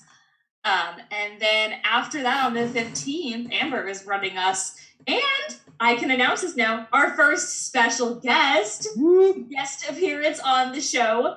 Yes, Deborah Cardillo will be joining us for Bluebeard's Bride. After that, the following Friday will be the DM's After Dark Modified Roles podcast released on Mystery, and we will be ending the month with Rainy the Person's Triumphant Return, not Rainy the Android. So he runs us through Kids on Bikes, which is like Stranger Things. It's gonna be awesome. It's never returning. Fuck that guy. We're Rainy the Android staying on. You're just never gonna plug him back in again. I did text him and tell him that we shoved him in the closet, and he said, "Yeah, I probably deserved it." So, that is all for all of us tonight at Mothership at DM's After Dark. Thank you guys so much for watching. If you have not yet listened to our podcast, Modified Roles, there's 2 episodes out, and they're not that long because we get it. Podcasts are long. We're not those guys. We're okay. So give us a listen. We've got the new one coming out pretty soon. Otherwise, we will see you next time. Have a great one, everyone. Stay lovely. Thank you guys. Take care. Bye-bye. Bye.